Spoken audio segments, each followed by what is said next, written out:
If you carry a firearm and discharge your weapon in self-defense, you could face hundreds of thousands of dollars in legal fees and expenses.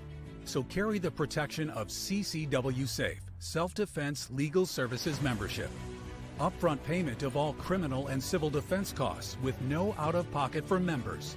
Unlimited defense budgets, unmatched legal expertise. Carry the same level of support police officers have. Carry CCW Safe, the highest caliber.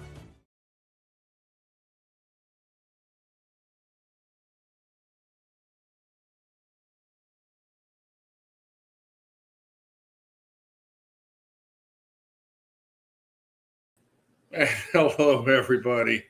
How is everybody doing today? I am Jeff O'Donnell. I am an election detective and a 40-year experienced software and computer guy, and I'll be hosting the show tonight. On this level, I got some great guests. We should be having a lot of fun. A lot of fun tonight. I think before I get to the headline stories, I want to bring my guests onto the stage. We have Dr. Andrew Paquette, and we have the was always interesting and always mysterious guest too. How are you doing, gentlemen? Doing just fine, Jeff. That's fine. All right. So I had some audio difficulties just before we got on here, so I'm running slightly behind where I wanted to, but just give me 1 second and we'll get this all settled out, I am sure. In the meantime, Dr. Paquette, why don't you go ahead and introduce yourself to everyone while I'm getting this set up here. Okay, well, in the context of this show, most people would probably be interested in the last 4 years when I've been doing research into the voter rolls of New York, as well as about 10 other states. I've now looked at New York, New Jersey, Pennsylvania, Wisconsin, Ohio, Texas, Oklahoma, Florida, California, and Arizona, as well as very superficial looks at a couple of other states, North Carolina, Hawaii, and I think there's another one in there, Georgia. No, Georgia, I went in deeper. But I found algorithms in New York's voter rolls and then went to check other states to see if they were there. They were well hidden. They allowed the presence of hidden data to be present in the voter rolls that would allow covert manipulation and tracking of ID numbers. And I found it in most of the states I checked. They were different algorithms in every state, but they were present in almost every state. I'm not going to say the two that I didn't find them in because one, the results are preliminary, but it was kind of alarming, as well as the fact that I found quite a lot of other forms of voter roll problems, manipulation, outright illegal records, and possibly even a few innocent errors thrown in. I've got somebody in my state I need to hook you up with. They call them the meddling kids in my state. That sounds very familiar. Yes, they'd gotten away with us. It wasn't for all those meddling kids. S2, why don't you let people know as much about who you are as they can know here? Well, not really sure how much I can reveal. Okay, and that's it. Thank you very much. I've been working with you, Jeff, for about 5 years on this election integrity stuff. I did a lot of the translation of things going down from where we got the stuff from Sheriff Darleaf, and I was translating a lot of that information for journalists out there so they understood exactly what they were looking at and what had been done. So the whole election integrity thing, I started on this right after the election that was stolen. I have no other way. I have no other way to put it than that. I'm pretty sure it's probably widespread by now that everybody knows. But yeah, so that's kind of about it. Yeah. Well, I mean, yeah, you were very helpful to my my research, and And as were you, Andrew, as we go along the way, and we're not done yet. Well, I think what we'll just want to jump right into here is our top story, and let me get that properly up here.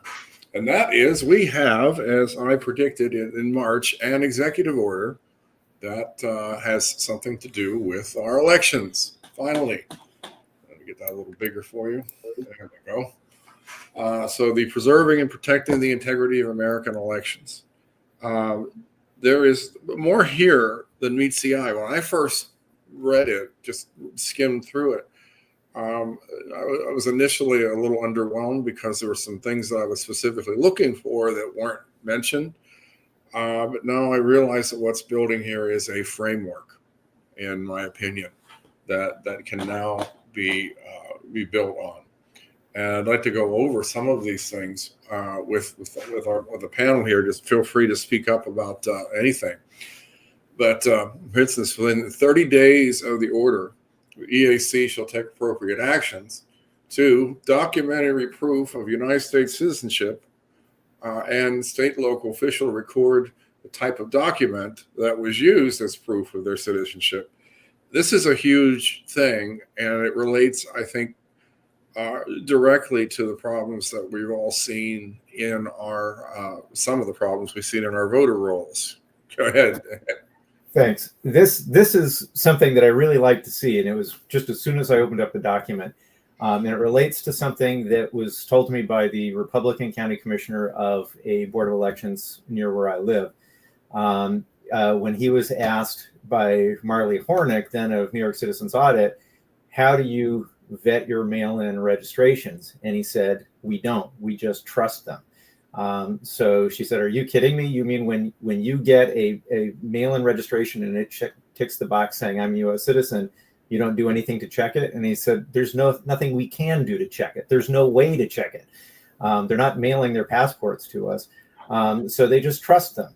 And I asked, so how is it that you're able to determine that they're not a U.S. citizen if they're not? And he says, well, we really can't unless something else happens farther down the line. And I said, is this the way it is statewide? And he said, yeah, that is exactly how it is. So you could basically have an unlimited number of fake registrations go through the mail, and they would turn all of them into valid registered voters. It's just shocking. But this right here would stop that from happening. We kind of had the same problem where our state requires now that they pseudo require that you have ID to vote, but at the same time they also turn around and say, well, if you don't have an ID, then you can just bring us a utility bill. Yeah, I can kind of feel perhaps a tinge of skepticism from Jeff here, and I might be wrong, so forgive me if I am.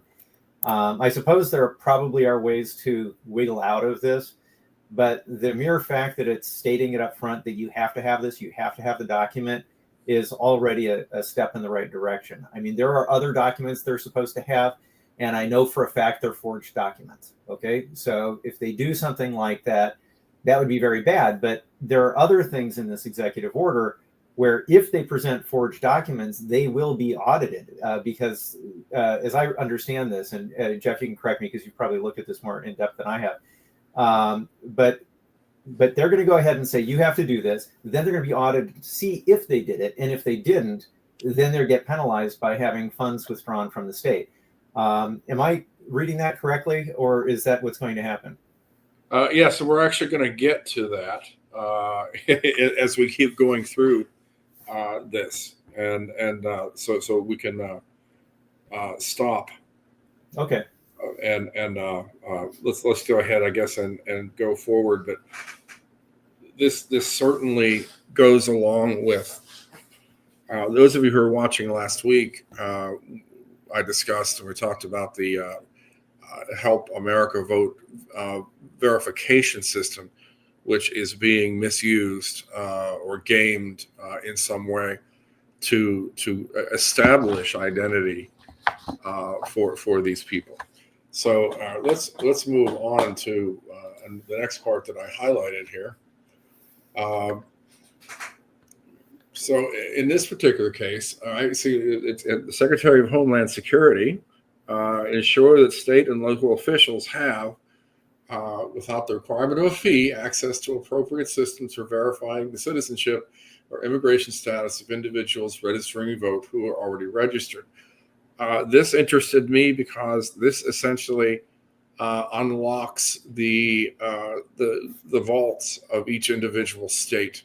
This is basically requiring the states to hand over their data on this to the Secretary of Homeland Security. Do you agree? You guys agree with that? That's pretty much what that's saying. Yeah, and one thing that's kind of shocking to me about this is the Secretary of State of Arizona today announced that he has no intention of complying with this, and yet I have Arizona's voter rolls. So do you. Mark Fincham gave them to me, and he certainly has proper access to them. So I don't know how he can withhold this when they're public anyway. Yeah. Are we sure they're all public? You mean the entirety of the rolls? Yeah. Oh, I wouldn't have any way to know that. No, they aren't all public, and they're not all free. For instance, it can cost upwards of $30,000 to get all of Wisconsin's voter roll, and they're not the only state that charges exorbitant fees. And some of these have significant redactions. And while they may get away with that with what they give to the public, I don't think they're going to get away with those redactions in what they give Homeland Security. I think that's also part of what's going on here. Somebody I saw it in the chat here. Those of you who didn't watch last week and don't know, our elections are rigged. They have been for a long time. 2020 was the Queen Mary, as it were, of election rigging, or Titanic might be a better way of putting that. So this catches you up to where we are right here. The Secretary of State, to continue here, shall take all lawful and appropriate action to make sure the relevant information from relevant databases to state and local election officials engaged in verifying the citizenship of individuals registering to vote. Again, this is just piling on, and I think just making sure that they can't wiggle out of not providing enough information. Well, Jeff, and like you said, this is a framework. All of the details are going to have to be hashed out about the who, if, ands, whats, and buts, and who's. So this is a good generalization, I think. What I'm liking is this third paragraph, because this is what really makes it happen. Because first off, now it's not the sole responsibility of the Secretary of State. Now the information has to be given to the Secretary of Homeland Security, and they, with DOJ, are going to go ahead and audit whether the Secretary of State did his job. And that's the part that makes this really exciting to me. Yeah. You know why I like this? Because they can cross-reference this with the Social Security Administration stuff too. And that way they can verify somebody. Yeah. It's 6 DOJ on them is how I put it. And you're right, since DOJ is going to have access to, as you said, the Social Security files and things like that. It's just a tremendous thing, including mentions federal immigration databases in that. So yeah, well, one of the things that has always bothered me about our voter rolls is that our government supposedly has better access to all the information needed to determine whether these are real or fake registrations than anyone else in the entire world. And yet they have so many fakes in there that we can find. It makes me really wonder why they're not bothering to look. And this is saying, if you're not going to look, we're going to look for you. And they're going to get a spanking when we find out that they've been screwing around, which is basically what's going on here. And they give them 90 days to do this, which I like, because what is this, March? So that's 3 months later. So by June, late June, they have to have proven that they've done their job, or it's going to be done for them, which should be in time for the next election, which is I'm very happy about. Yep, and that's huge what you just said. That in that 90 days, I was very happy to see also, because we have a ticking clock here for the 2026 election, and this seems to be a pretty good timeline to get the ball rolling. Yeah, one thing about it that I'm less happy about, although I think it's covered in other parts of the EO, is this is focused on people who are in the country illegally and are not citizens and therefore are unqualified voters. But there are a lot of other types of unqualified voters. For instance, synthetic identities, that's an unqualified voter. And I don't think this really addressed synthetic identities at all, but it did cover other things that I think would catch them. When we get to it, I may remember what it is, but I agree. Yeah. Excuse me. I agree. And pardon me. Something came to mind when we were speaking just before the show aired, and between you and I, we've seen most of the country's voter rolls. I'm sure, or between and all of us. And you made the comment. One state you said that was probably the best you'd seen. Mm-hmm. Still had tremendous opportunity for fraud and that's where we're at. I mentioned in the part of the documentary we played last week that I haven't seen one yet that I would go, oh, good job. Okay, you did your job here. Not one. Yeah, well, you know what? I feel like it's kind of like going into a museum of modern art where they've got, say, 50 rooms, each of which has a performance artist in it. And I think we're all familiar with what performance art tends to look like, right? So it goes from throwing mustard on the walls to peeing on the walls to going to the bathroom in some other way on the floor to killing cats in the room. And you can say of the group, one of them's better than the rest. That's kind of what we're looking at. Yeah, I mean, as to how much, well, this right at this point, how much pushback do you expect to see from the states? We have already heard about one that said they're not going to push back. How much? What do you expect to see? I expect to see every blue state. Actually, I'll take this back. I don't know if I want to put it down to the states, because this is going to come down to a much more granular level when we start talking about the local. We're talking about county municipalities and things like that, because all of that data has to matriculate up into the federal piece of it too. So I think, like the granular map that we see, where we basically have a bunch of blue counties out there that basically are trying to tell us that they're a blue state when they're really not. I think that's where you're going to see a lot of the pushback. It's going to come from the county level and then go up to the state level, and then the state will determine at that point how much pushback they get to determine whether they're going to push back or not. And I think just like Trump has been doing with withholding federal funds, I think that's going to be kind of like his tariff on the states. You either do this or else. One thing about that, I find that the withholding of federal funds has been far more effective than I expected it to be.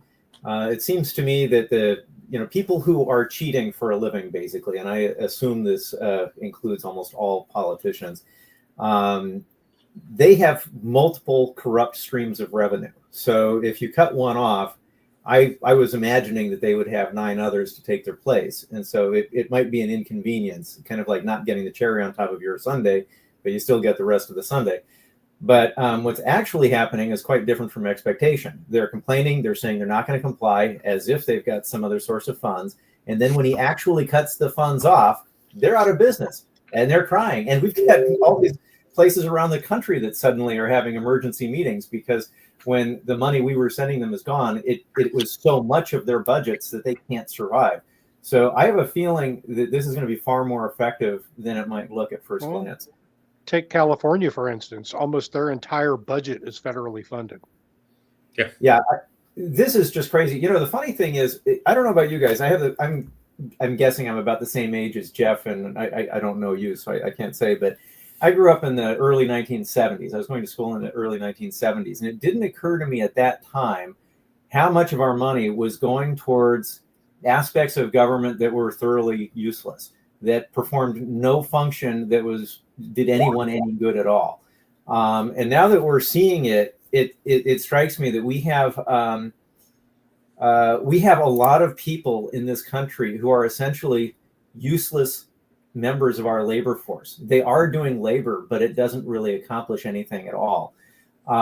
It's kind of shocking because when they lose their jobs, as has started to happen already, they're going to have to find a part of our economy that they can be a part of, where they can actually contribute to society for the first time in their lives. And I'm wondering what the impact of that's going to be, because all of a sudden we're going to have people who were taking away from our economy and giving nothing back in return. And they might be giving only a little bit, but at least they're not taking anything away anymore. I have a feeling that's going to have a very significant positive impact.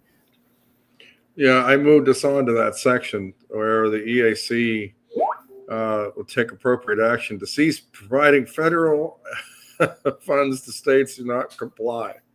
So that's exactly what we're talking about here. There we go. Yeah, by the way, did you read all of this? I was talking to a friend of mine yesterday who happens to be a lawyer, and he was kind of surprised. He said that, and I haven't seen this personally, he just said he saw it, that in addition to removing funds for elections specifically, it could also remove funds for law enforcement. So theoretically from the police department and the court systems, judges, etc., which it seems to me would be really devastating if they let that happen. Well, a lot of that funding comes through. So I think just about every sheriff's department in the country, if I'd say just about, is on the high intensity drug trafficking program. So they get a lot of their money that way. So I'm not sure where that comes into, what kind of money they're talking about taking away from the states where that's concerned. Because like you say, they have multiple streams of federal funding coming in. But like what they did to Columbia University, where they took away their grant money and all, but they don't need it because they have all of these $1 million endowments. So to me, it seems like that's paying somebody's salary is what that amounted to, or several people's salaries. Well, so I don't know Jeff, where they're going to take that. If we're not allowed to digress, stop me. But I want to say something about Columbia. Do you mind? Oh, go ahead. Okay, so look, I used to work in education. I taught at university for 12 years. I helped found the university, or rather the academy I taught at. And I got very familiar with how things are funded, at least where I went, where I was teaching, which is in the Netherlands. And when I compare it to the United States, I'm really shocked because one of the reasons our tuitions are so high is that the universities are subsidized by the government. Which is basically the same thing that happens with health insurance as well. The reason why the health costs are high in a lot of cases is because the government is paying for this, the care, whatever it is. And as a result, the hospitals and the doctors and the pharmaceutical producing companies can jack up their prices without really having a noticeable effect on the consumer, because it's all being passed on to our government. So when I look at Columbia and I see the money going away, I'm very happy to see that happen, because I don't think they deserve a penny of their funding. But the comment I wanted to make is I am starting to look at Columbia University the same way I look at Hamas in Gaza, in the sense that Israel keeps on knocking off their new leader. As soon as they elect another one, they knock him off too. And then they elect another one, they knock him off. And so right now, Columbia has just gone through 2 presidents in the last 6 months. And I'm waiting to see how long the third one lasts, because I think that they're going to get into another scandal and Trump's going to complain about it, and that person's going to be out the door as well. I think you would expect that eventually they would wise up and put someone in there who actually deserves the job. But the problem with education, as I see it, is something that is really endemic in the people that they have working at the university. So in order to eliminate DEI isn't enough. You actually have to get those people out of those positions. And sorry for the digression. Go ahead. Yeah, I agree. And then you get into the whole thing of endowment reform and what a scam that whole thing is. But yeah, that could be that could be a whole topic for another day. Mm-hmm. Let's move on to what really starting to make me smile here. When you get to B there, sorry, it's a little small maybe for some of you at home. It's actually small for me too, glasses. But they've got to appropriate guidance establishing standards for voting systems to protect election integrity. Basically, what we're talking about here is revamping the guidelines for voting systems. Within 180 days, in fact, they've got to review and, if appropriate, recertify voting systems. Now, I don't want there to be any electronic voting systems. That is my goal. However, as I've said, I believe that this is the first framework of an executive order. And what I expect, I'd be interested in what you think. I believe that the rehashing of these requirements may well put all of our current vendors out of business in America, and that's what I want to see. Well, I can see this doing that because you look right at the first sentence. They're going to initiate an appropriate action to amend the voluntary voting system guidelines. So those guidelines could include just going to all paper and getting rid of the electronic equipment. I know it refers to digital technology here, but I don't think it prevents the people who are making these recommendations from saying, let's get rid of the machines. Do you read it that way as well, S2? Yeah, I do. I like I said, this is a framework for things. This isn't hashing out all of the details, because the voluntary voting system guidelines is the detail in there. And among those things, there also has to be some other things looked at, like the third-party vendors that CISA was hiring to go out and do maintenance on these machines, that had buried within those contracts a remote access and remote control clause in there that basically gave those vendors the ability to remotely access those machines and do whatever they wanted to do with them. Ultimately, S2, I want to see, I don't know if we've discussed this recently, I want to see requirements that if we're going to be using computer systems for our voting, they should meet the same requirements as our government systems have to. No, they need to be of a higher standard than A higher standard. I would say, mil spec. The military specification. To cut it to the quick. What we want here is no parts made out of America, no surprise parts or components, no software written by foreign nationals or people in other countries. Open source software. No, yeah, exactly. And so, and that's just the way it goes when you're talking in if you're putting a computer system, in a missile silo. Yeah. Well, I have my view on this too, just like everybody else. If India can do their voting in one day and it's all on paper, and other countries can do their voting all in one day and it's all on paper, and they can get it done in one day, why do we need a machine? We don't. Why? Yeah. Well, and the machines are far more expensive. They're more time consuming. They're more error prone. We have less confidence in them. I see no good argument for having them. And actually, every argument that's been put forward as an argument in their favor, as far as I'm concerned, is really easy to prove is a false argument. It's not supported by the evidence. For instance, it does not make things more convenient. What's the saying that we have in IT, Jeff? Anything digital can be hacked. Anything can be hacked. By the way, one thing I'm just going to read off of my the report I presented this morning at the Cyber Warfare Conference. It has to do with basic database standards. It has to do with what's called ACID properties. You probably know this: the atomicity, consistency, isolation, and durability. Each one of these standards is violated by the voter rolls I've looked at. So atomicity is just that each transactions are treated as single and indivisible, which means you have no incomplete records.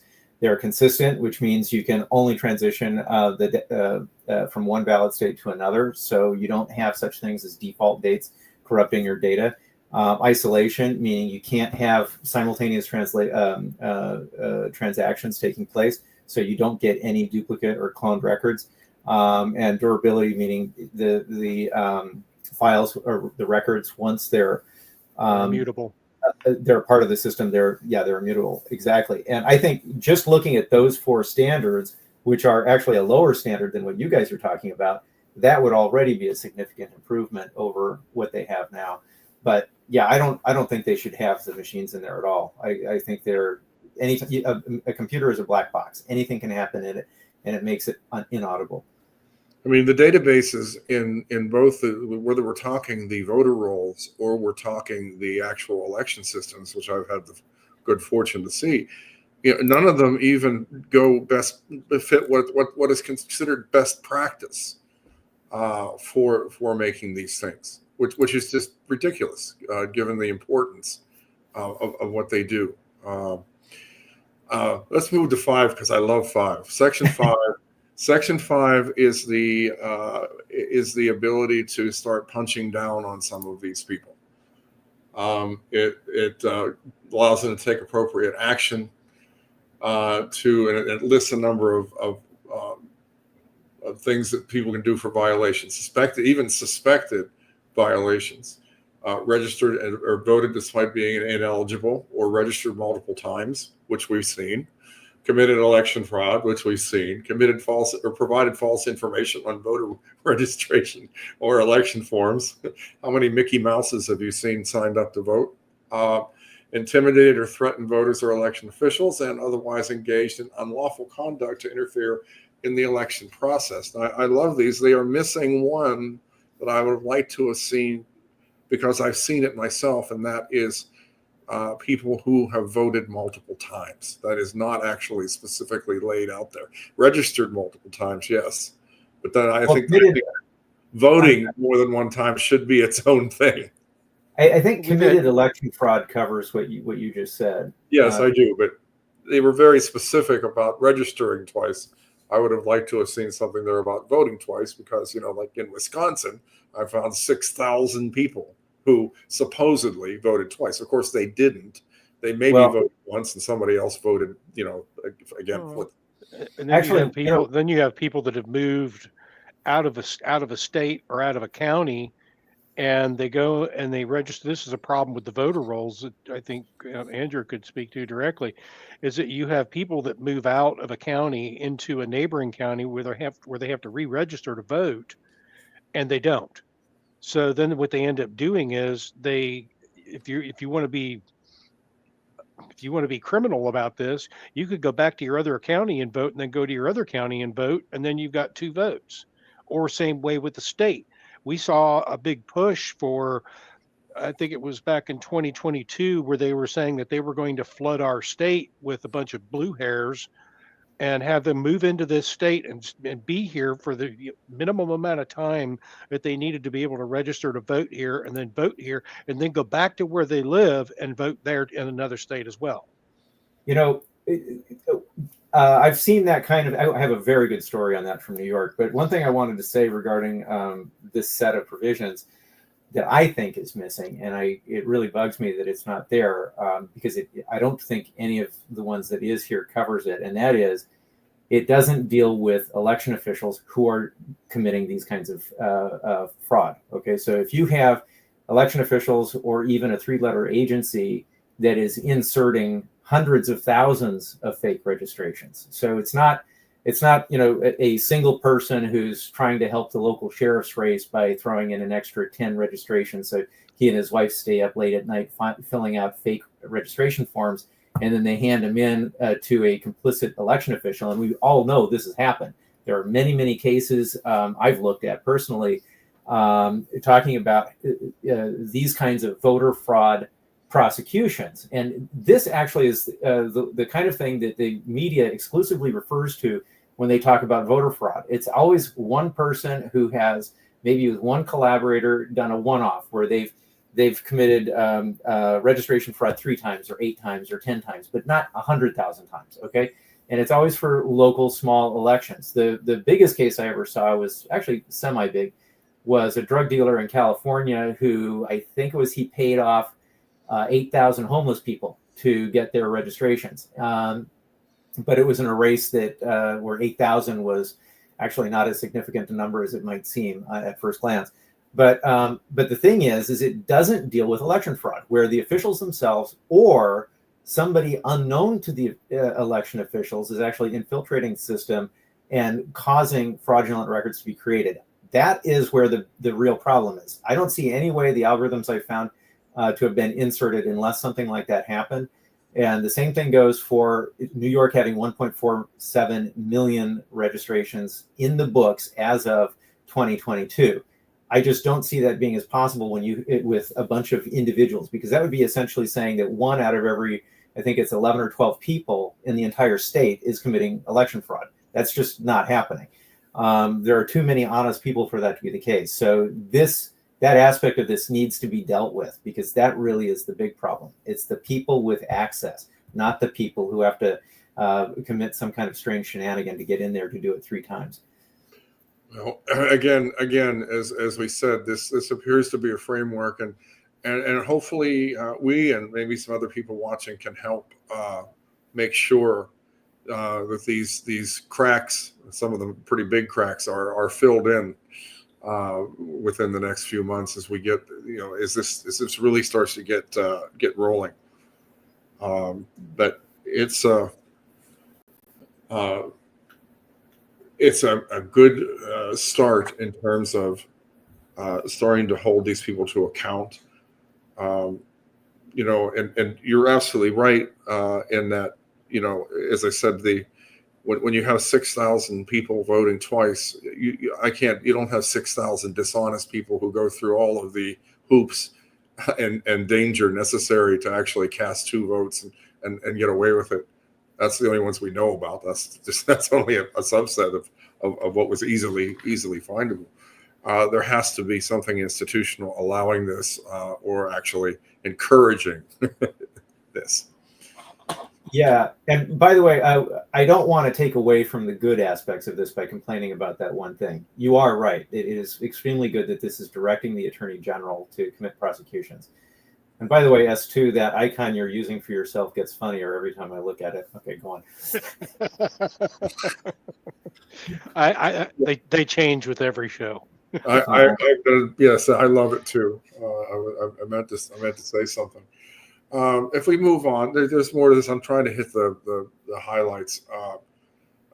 7 is very interesting. Compliance with federal law, setting the national election day.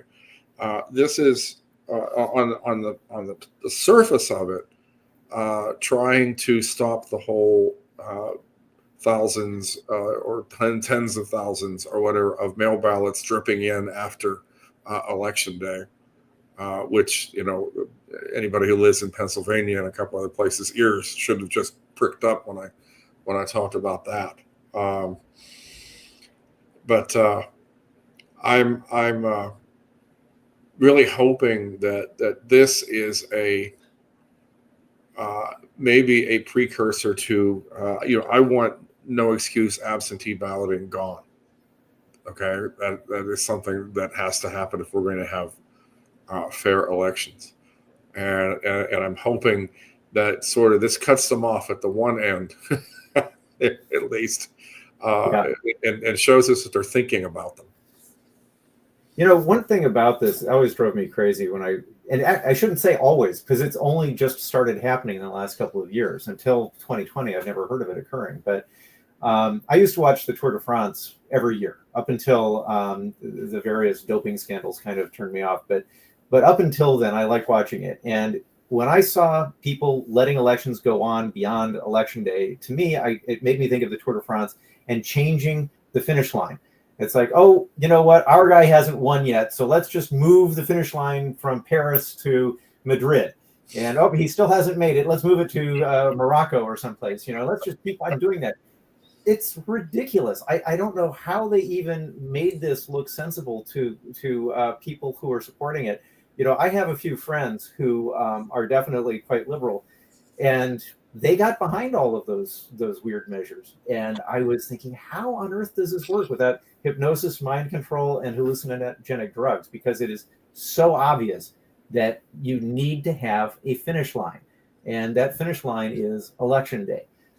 So yeah, this is common sense. It's very good to see it here after all the efforts to bully it into submission, so that the people who are controlling our elections can do whatever they want with it. I also like Section 9.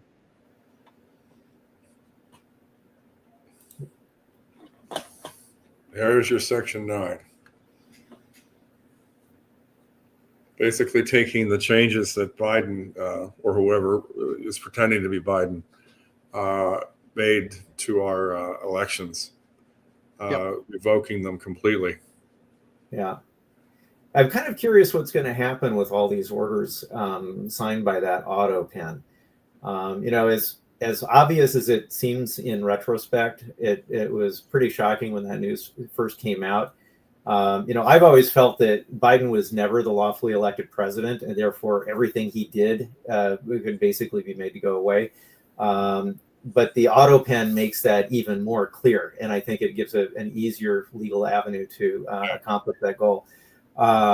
So even if Trump hadn't done this, I think that would still hold. It just makes it more difficult. In fact, that's one of the things I like about the EO in general, is that it avoids all of the difficulties associated with lawsuits. I know there are a lot of election integrity groups across the country who either have filed lawsuits already or are still contemplating filing lawsuits or are just about to do it.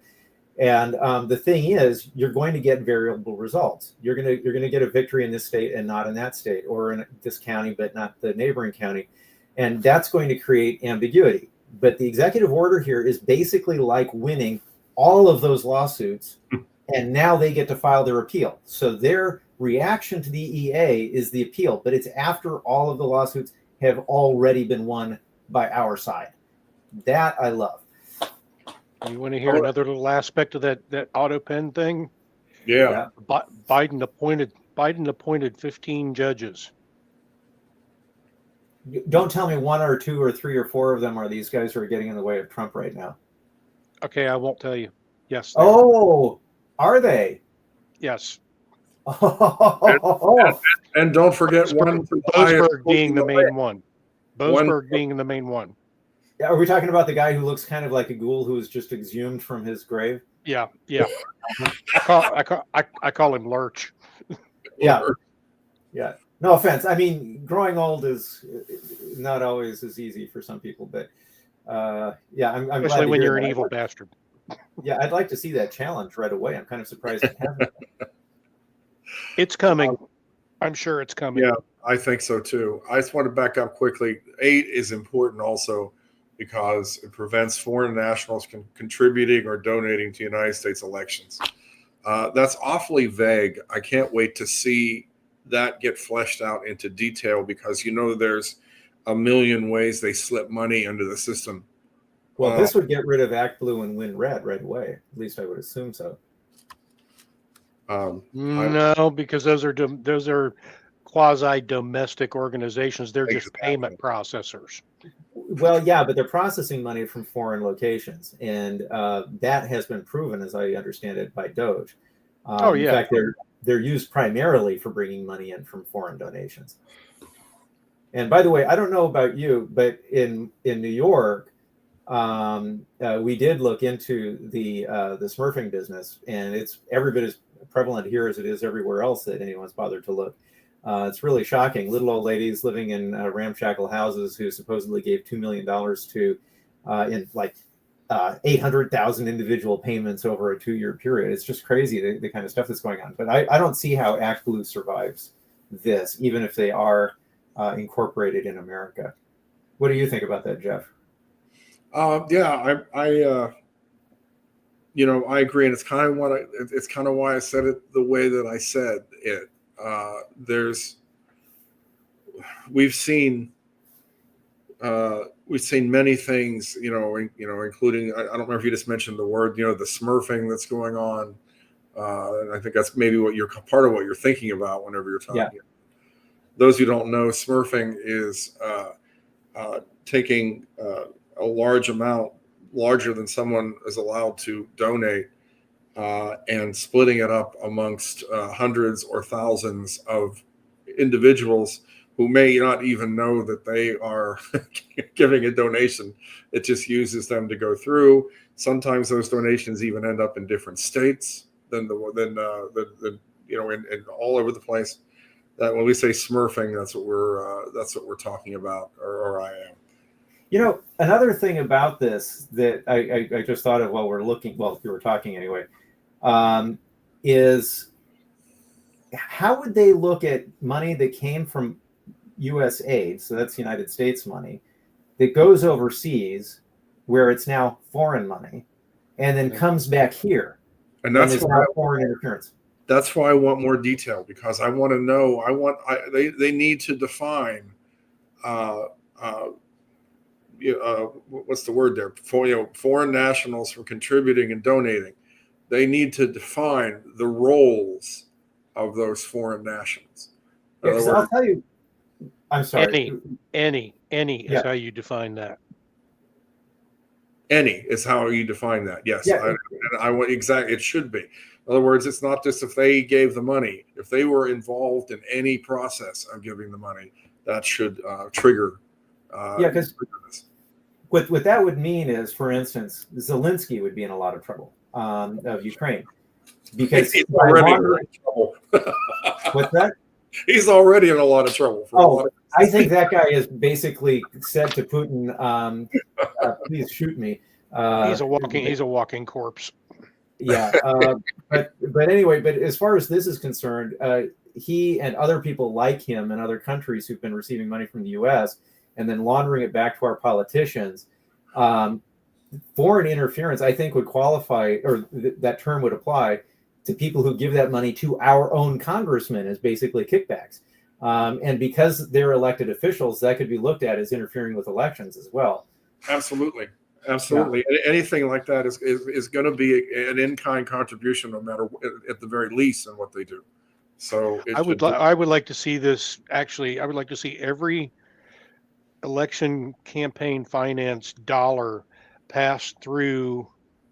This is going to sound really bad based on where we are with Doge right now, but I would like to see it pass through the FEC in some way, shape, or form and be validated as to where it came from, going through a payment processor with routing numbers and the whole identification of any transaction that comes through there.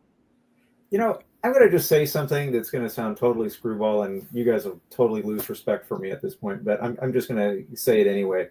I have long wondered, why on earth do we need to spend billions of dollars on elections? You know, spending multiple millions of dollars or orders of magnitude more than the salary the person's going to actually earn. I just don't understand that, because to me, that basically becomes a bribery game at some level. And there should be another way to be able to hold these electoral contests without expending so much money. Well, I'm not ready. Well, I would even say, if we wanted to take this down to a granular level, is prevent, because what we saw is, I'll take, for instance, there's a Swiss billionaire who I think is living in Wyoming, who was smurfing funds through Act Blue. And what I would like to see is that it was going to different politicians that they basically wanted to install. And what I would like to see is to see the money that our politicians get in the states be limited to the donors within the states. Yeah, that as well. Yeah, I agree. Yeah, I agree with that. And I'm totally in agreement. The amount of money that gets, what makes it worse is you've got billions of dollars being spent on elections that aren't even fair. Yeah. And that, I mean, it's bad enough that you've got billions of dollars there. The fact that people are giving their money to a crooked game just makes it worse. Well, the way I've always looked at that is it's outright theft by fraud. And what this means is the people responsible for the fraud would have to, what is that word? Go to prison. They have to compensate the victim. Well, they have to go to prison, but they have to give back all the money. Because what they've done is they have, as Jeff said, they've created a crooked game. So all of the money spent is refundable at that point, because it's not going for what its intended purpose was. None of it is. And even when people like your Swiss billionaire, or Soros or someone like that is using their money through these illegal ways, laundering it in order to support their candidates, that's illegitimate too, and that compromises the integrity of the elections. I think they need to be fined really heavily for that. Actually, I'm at the point where I feel like all of these people need to have all of their assets seized, everything down to their pink underwear, no matter what it is. And, that we can have a big sale at Goodwill for most of it and keep their cash, because they have committed such a huge amount of fraud. There's no way that any individual, no matter how wealthy, could possibly cover the bill. All right. If anybody wants to go out and grab soiledpinkunderwear.com, well, maybe that's not a good idea. I don't know. No, I don't think I would. I wouldn't Google that either. Now that I think about it. So Yeah, definitely do not. I'm sure that both of you gentlemen are just wondering breathlessly what the Brennan Center for Law and Justice has to say about all this. Right? Yeah, I would. Yeah, I would. Oh, millions of Americans don't have documents proving their citizenship readily available.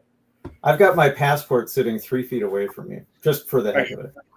I mean, this is from I literally have my birth certificate 5 feet away from me. I think I've got that too. Mine might be closer than yours. I don't know if that means I win. I have a gun, but forget that. Anyway, the of all the totally brain dead things that come out of the Brennan Center for Justice, they may have outdone themselves here. Millions of Americans don't. That's like the whole thing with that Help America Vote validation. You have to believe that tens of millions of Americans don't have ID. Well, hey, did you guys see all these, I guess it was YouTube videos and videos on X after Kathy Hochul made comments about Black people not knowing how to use computers and they were pretending to be apes or Neanderthals? Those were so funny. I think she got quite roasted over that. just like our subways are safe. My response to that is this. Yeah, I saw this. Yeah, that's I think that's where we are. You are here now. You really need to put something next to this picture so you understand the size of these things, because you can imagine this being a lot of different scales. And as I understand it, suppositories are bigger than your typical vitamin. You're getting too literal there. maybe getting too literal. I don't know. Okay. Well, I wanted to take a moment. If anybody about the topics that we just discussed, this executive order, I'm kind of scanning the chat here. If anybody has any questions, because we're going to briefly move off of election integrity for a minute, cover some other news stories. But if anybody has any questions, we are monitoring the chat on Rumble and YouTube. So I'll just give a second here to see if anybody has any questions. I know you're not used to this kind of thing, but all right, I'm not really seeing anything come in, but we're going to keep watching it. If you guys have any questions at any point, we would absolutely love to answer them. So I want to go ahead. I just want to say one thing to tie that off. Do we all agree that this EO is a fantastic, brilliant strategy and a really great first step? It's a good start. It's a good start, and I see it as a larger plot, because if you look at what obviously by going the Doge route first, he's kind of taking away some of the financial ability to fight back against some of this, and so if you look at it that way, what do you S2 will probably agree here. Before you attack an enemy, if you can cut their supply lines, you're much better chance of winning. and I see that we're cutting their supply lines, and now this was the first salvo, at least in terms of our election go. In that, now I am expecting more. I'm expecting to see something regarding mail-in ballots. I'm expecting to see something regarding voter ID. Of course, a lot of these are going to have to be most likely specifically for federal elections, but I don't mind that, because most of these counties and states do not have the wherewithal to run two parallel elections, one for federal races and one for their state and county races, and run them differently. Hey, Jeff, Alan Huang's in the Rumble chat has a question. What is Andrew's relationship with Marley Hornick?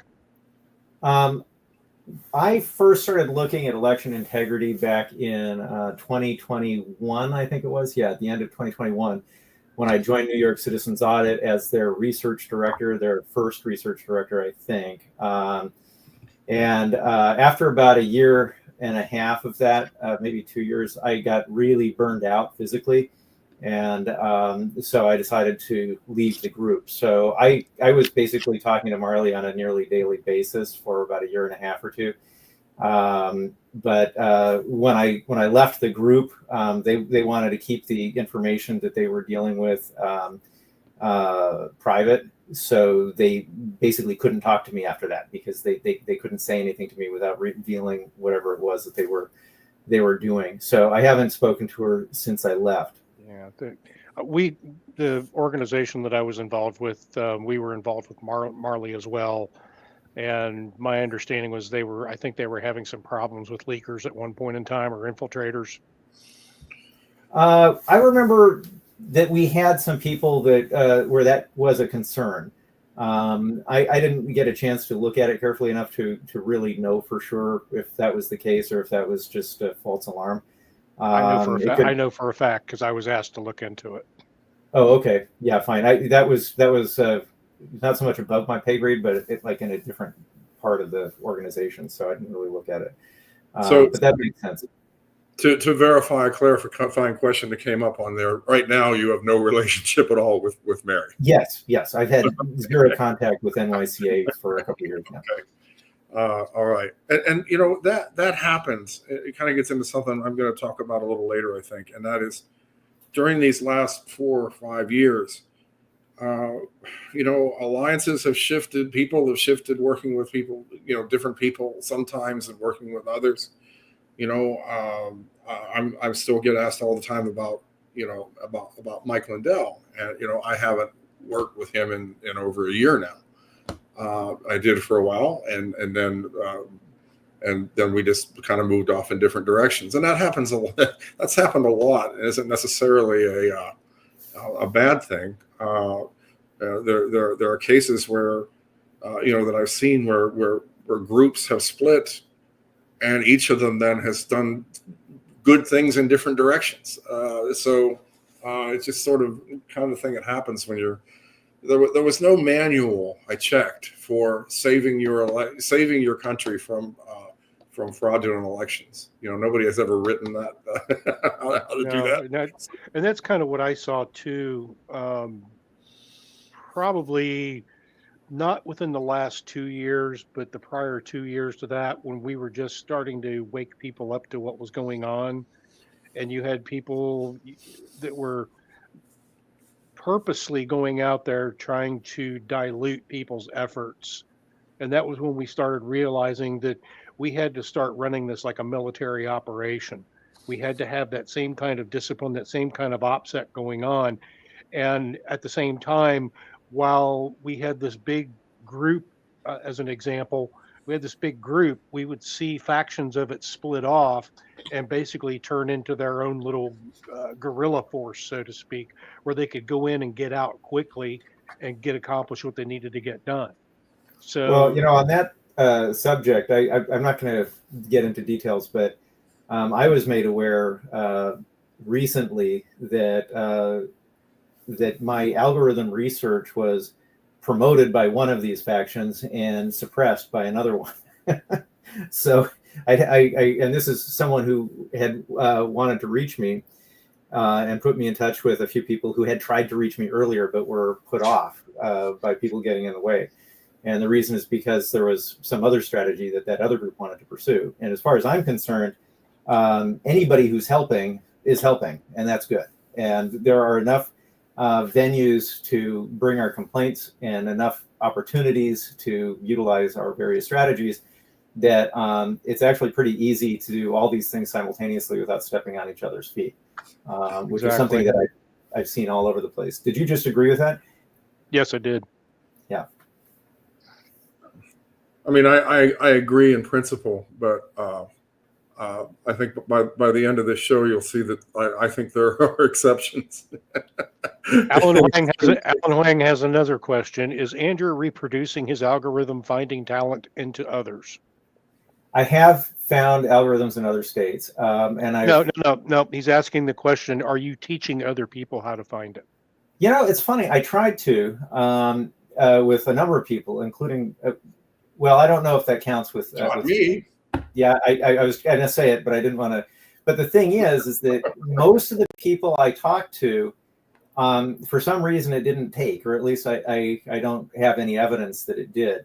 It's like they understand what I'm saying and they can see it when I show them what I found, but I didn't see people in other states finding things independently that were valid.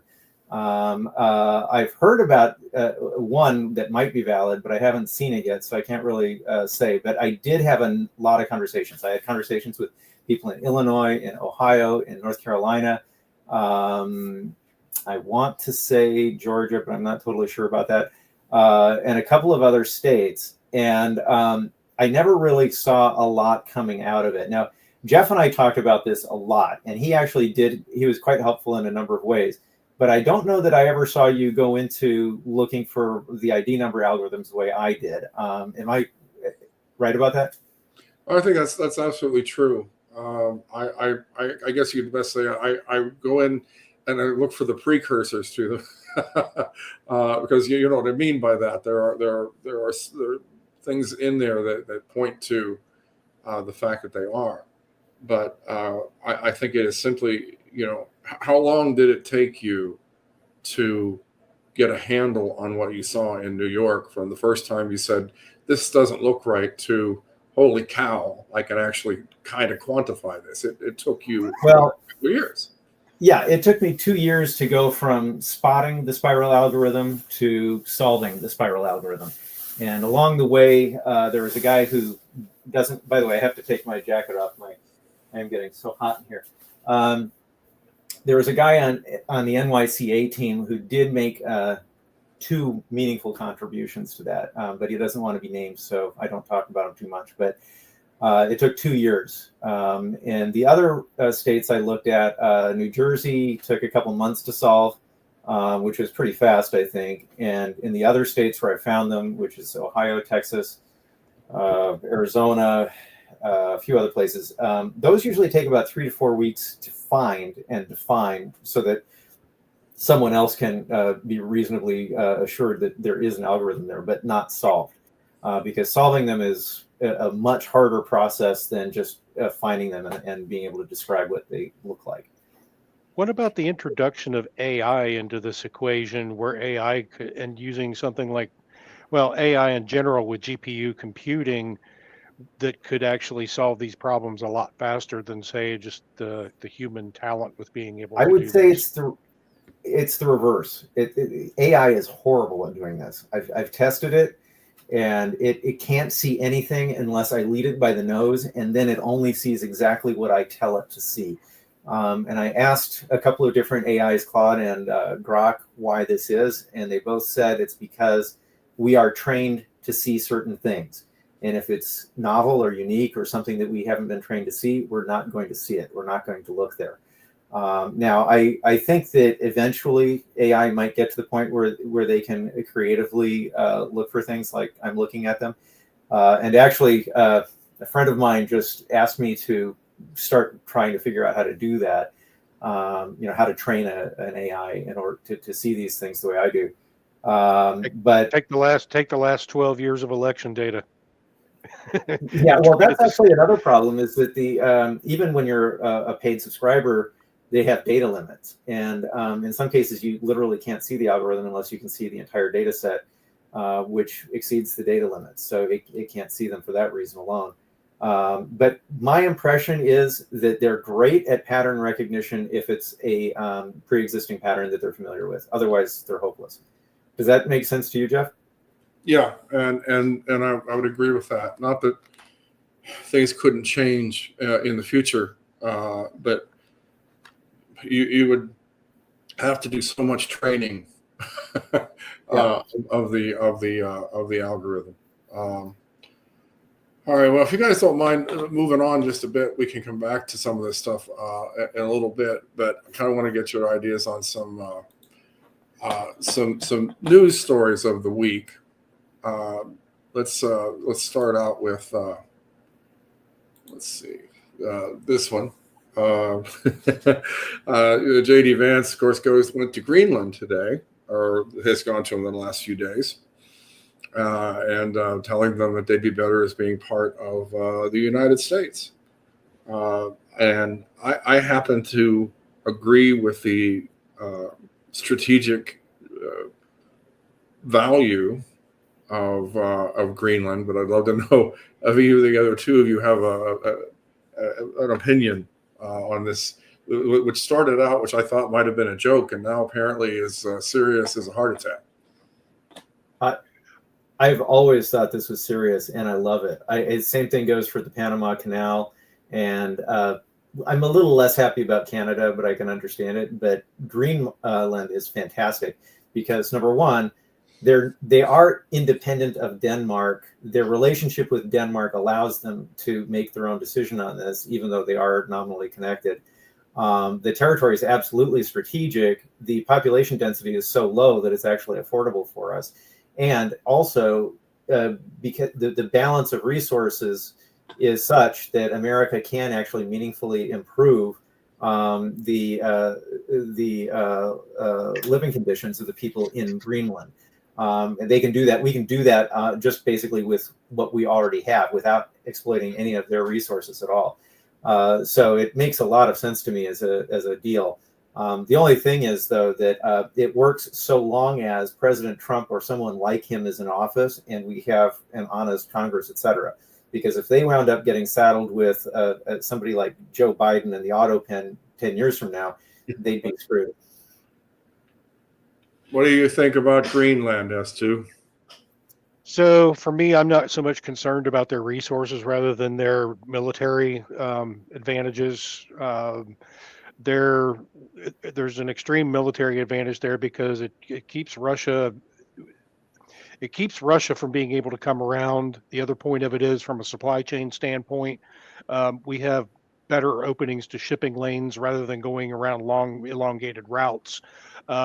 I also believe that World War II, that Greenland was a substation for submarines there, so that already exists there. It would just need to be retrofitted, and then we would have a launching off point for our submarines in Greenland that way. So strategically, it makes a lot of sense. The natural resources, like I said, I'm not so much concerned about that. Well, I'm not talking about natural. Yeah, go ahead. Go ahead. I want to answer a question for NC4 Rumble, I believe it is. To answer your question, no, President Trump did not have an executive order protecting election integrity back in his first term. Go ahead. Okay, all I wanted to say was that for me, I like Greenland for the same reasons you do. The natural resources I was referring to were our natural resources going to them because we have an abundance that they don't have. So it gives us something that we can offer them. Got it.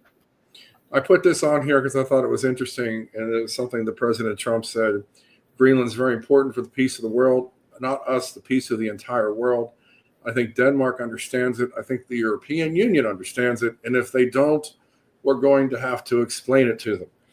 That is a pretty good threat in geopolitical communication terms there. They're going to have to draw it out in crayon for them. You know what's kind of interesting? You guys have all seen the way plane routes are charted on a flat map, right? They have these great arcs all over the place. And that's because of the shape of the globe. The shortest path is oftentimes not a straight line. It's a curve like that. And Greenland would give any American at an air base there access to practically any part of the Northern Hemisphere really quickly. So it's not just that it's closer to Western Europe. It's actually closer to everywhere up at the north. So they can get to the Soviet Union, they can get to China, they can get to North Korea, they can get to Western Europe as well pretty quickly just because of the proximity to the North Pole. And I did not know until this week that we had a Space Force base in Greenland. Did you know that, S2? No, I did not know about that. Yeah, because it mentioned in one of the stories that one of the places that Vance visited was a Space Force base to visit the. Cool. Well, that probably has something to do with Trump's Golden Dome. Most likely, yeah. So I found that interesting. I'm kind of thinking of Trump's presidency as the science fiction presidency. And the reason is because I have all these science fiction comic books, and I'm looking at them, and stuff that is predicted there is happening through him. The Space Force, the amazing space rescue of the astronauts that Elon Musk just pulled off last week or the week before. They're all, and even taking Greenland and making these military bases there. But there's all this like science fiction stuff happening. Yeah. I suspect we're going to see a lot of things spilling out that we've all suspected for many years. Yeah, kind of like has all those conspiracy theories turning out not to be conspiracies after all. Real quick, on to another topic because it amuses me. The new Snow White has been released by Disney, a live-action Snow White. Well, if you guys haven't heard, there's problems. It grows to it's not doing well, and it's extremely it's an extremely weird woke version. In fact, I think they're selling less tickets than the Chicago White Sox right now. I was wondering, why did they cast Gollum from The Lord of the Rings as Snow White? That really puzzled me. It just didn't make any sense. Well, it's kind of interesting. It says, this question, how Snow White landed in potential bomb territory. Well, I'll tell you why. One of the reasons, Rachel Zegler, who plays Snow White, it turns out she's making these great statements like, and always remember, free Palestine. And then looking further, the election goes, there's a nice little F-bomb to Donald Trump that she put out after the election. And I love this. In another post, she said, may Trump supporters and Trump voters and Trump himself never know peace. Well, there's our liberal, friendly peace advocates for you there. What happened to all the love and everything? Yeah, what happened to the love, man? Where's the love? I am so disgusted with this. You guys know I used to work in Hollywood, right? You're doing special effects for movies. Yeah. Well, they probably don't know. So yeah, please.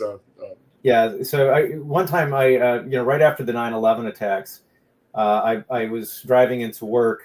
I was working on the Daredevil movie, and there was some guy on the side of the road selling "God bless the USA, God bless our troops" bumper stickers. So I bought one of each and slapped them on my van and drove into work. And within 45 minutes of arriving on the first day that these things were on my van, a email was circulated throughout the entire company with 1,000 employees saying, who's the profanity-laced, descriptive word here, that has these bumper stickers on his car. Obviously, he's a bad guy and needs to be fired immediately, right? And he's talking about me. And so this was circulating for a while, and I looked at who he was, thought he looked familiar, and then I realized he'd actually come to me for a job the previous year when I was working somewhere else as an art director. And so I sent him an email and I said, it's my car, and by the way, I'm the guy you wanted to get a job from last year. And he shut up after that. But the thing is that the pervasive hatred for everything related to anything conservative is real out there. When I worked on another project that you guys probably don't know about, and I'm not going to talk about too much, called Full Spectrum Warrior, which was is supposed to be a training tool for the U.S. Army, but I now believe was a USAID funded piece of kickback money or pork or something that was going to Hollywood, because ultimately it was part of about $140 million that the DoD gave to what was it, the USC, University of Southern California's Institute for Creative Technologies, and they handed it out in no bid contracts to all these Hollywood types. Like Paramount Studios got $12 million to build a real holodeck. Well, tell me how feasible that is technologically today, 20 years after this happened. It's not feasible. So what did they do? They built essentially a set for their TV show and got it all paid for by the Department of Defense. Department of Defense got absolutely nothing out of it. But nobody cared. I was mentioning to the people I worked with, hey, by the way, did you notice that this isn't going to work as a simulator? And they're like, well, we don't care because we're going to sell this commercially. And I'm like, wait a minute, isn't the Army not going to like you doing that? Because you just took all of their MOUT training manuals and stuffed them into the game so that everybody behaves exactly the way we would behave. So if somebody bought this game, they would know what to expect from us. If they do X, you do Y, right? Wouldn't that be kind of handy for terrorists to have?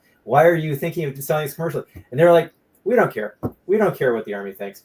So what happened was the developers of the game wound up getting all of their development costs paid up front by the military with a profit, by the way. And as I calculated, they got paid about 3 times what it cost to develop, and then they got all the money from the commercial version, which made $100 million. All of this risk-free. It was amazing, and the Army got nothing. But that's Hollywood. I mean, my experience with Hollywood, they're all like Rachel Ziegler. Yeah.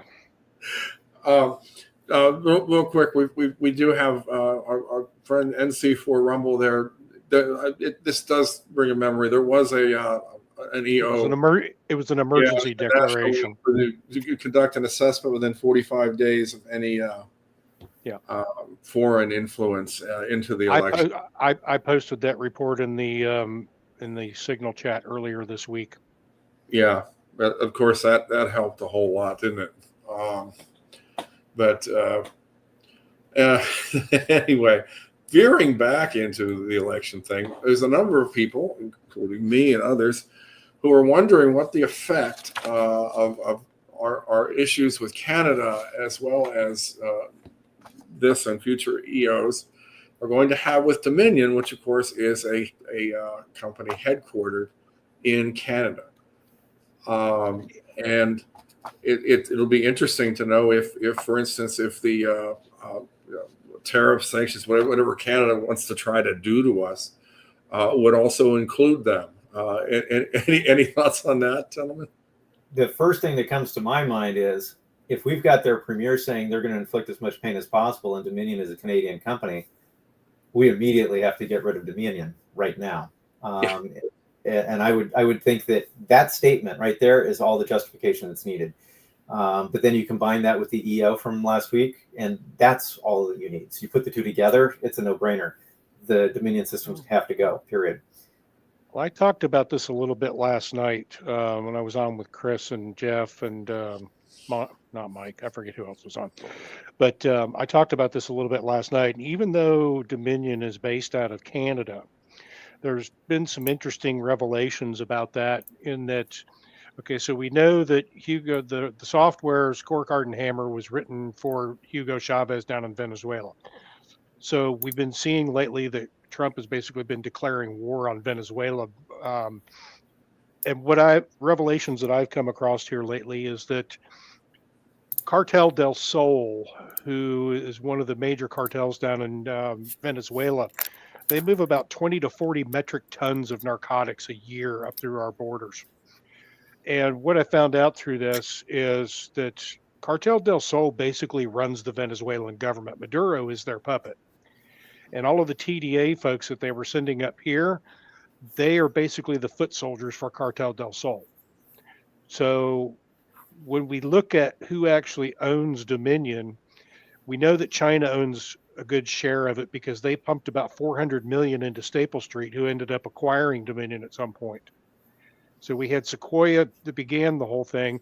We moved to Dominion, then they acquired ES&S, and then they acquired Hart Systems. So basically, the way I see it, the cartels down in Venezuela are the ones that are running Dominion voting. That's fair. I would say the Canada connection still makes it possible to get rid of it on the basis of that. Oh, I agree. But both connections solidify that conclusion.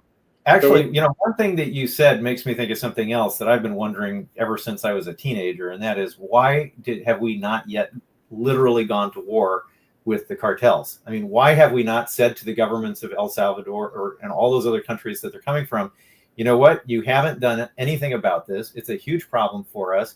And so we are sending all of our choppers and all of our tanks and all of our other means of war down to your country, and we're taking the problem out ourselves. And if you want to complain, you're going to be in the way, and we're going to deal with you too. Otherwise, steer clear, and we're going to take care of this.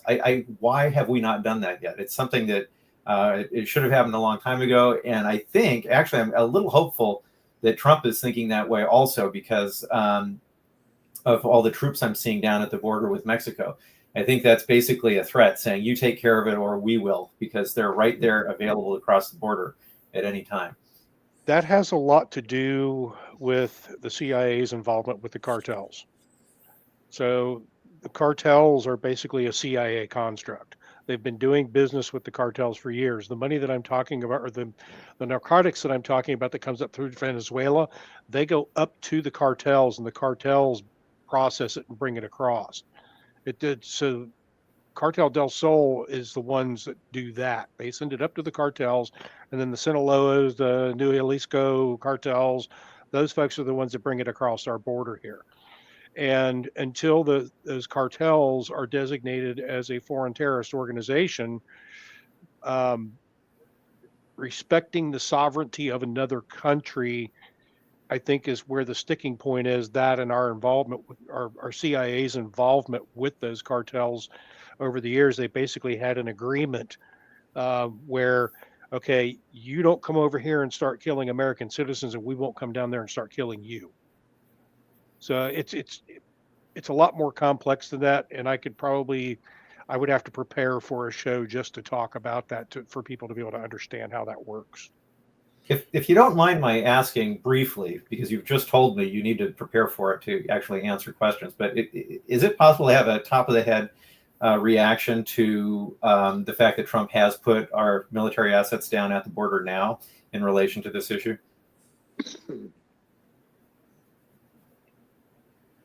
That is primarily down there, from my understanding, for the construction of the border wall and to provide additional security to prevent illegals from coming across, and particularly the terrorists.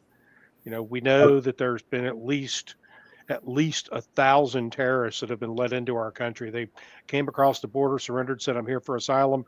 Okay, great. Here's a court date for 5 years from now. And they disappear into the interior and nobody knows where they are, supposedly. One thing, been talking about the Dominion like you did, Esther. I mean, one of the problems is we have a clear and present danger situation already. You would agree, right? That Smartmatic is a Venezuelan company, correct? Yes. And Venezuela has actually stated that they own the software in the Smartmatic system. Yes. Yep. Then why are they allowed to run the elections in Los Angeles County, California? I don't think anybody really understood how deep this went until just the last 4 or 5 years. Nobody's ever really looked at it. It's just like voting in general. We had the whole thing with Al Gore and Bush with the whole hanging chads thing. And, oh, you're cheating and you're ballot. And meanwhile, what they were doing was ballot stuffing. We've known that's been going on for a long time. But when they introduced the electronics aspect of it, I think everybody thought, the Democrats were the first ones to push and saying that these systems aren't secure. And then all of a sudden, when they figured out how to cheat with them, all of a sudden it's the most secure election in history. And it's all been bullshit. Well, one thing about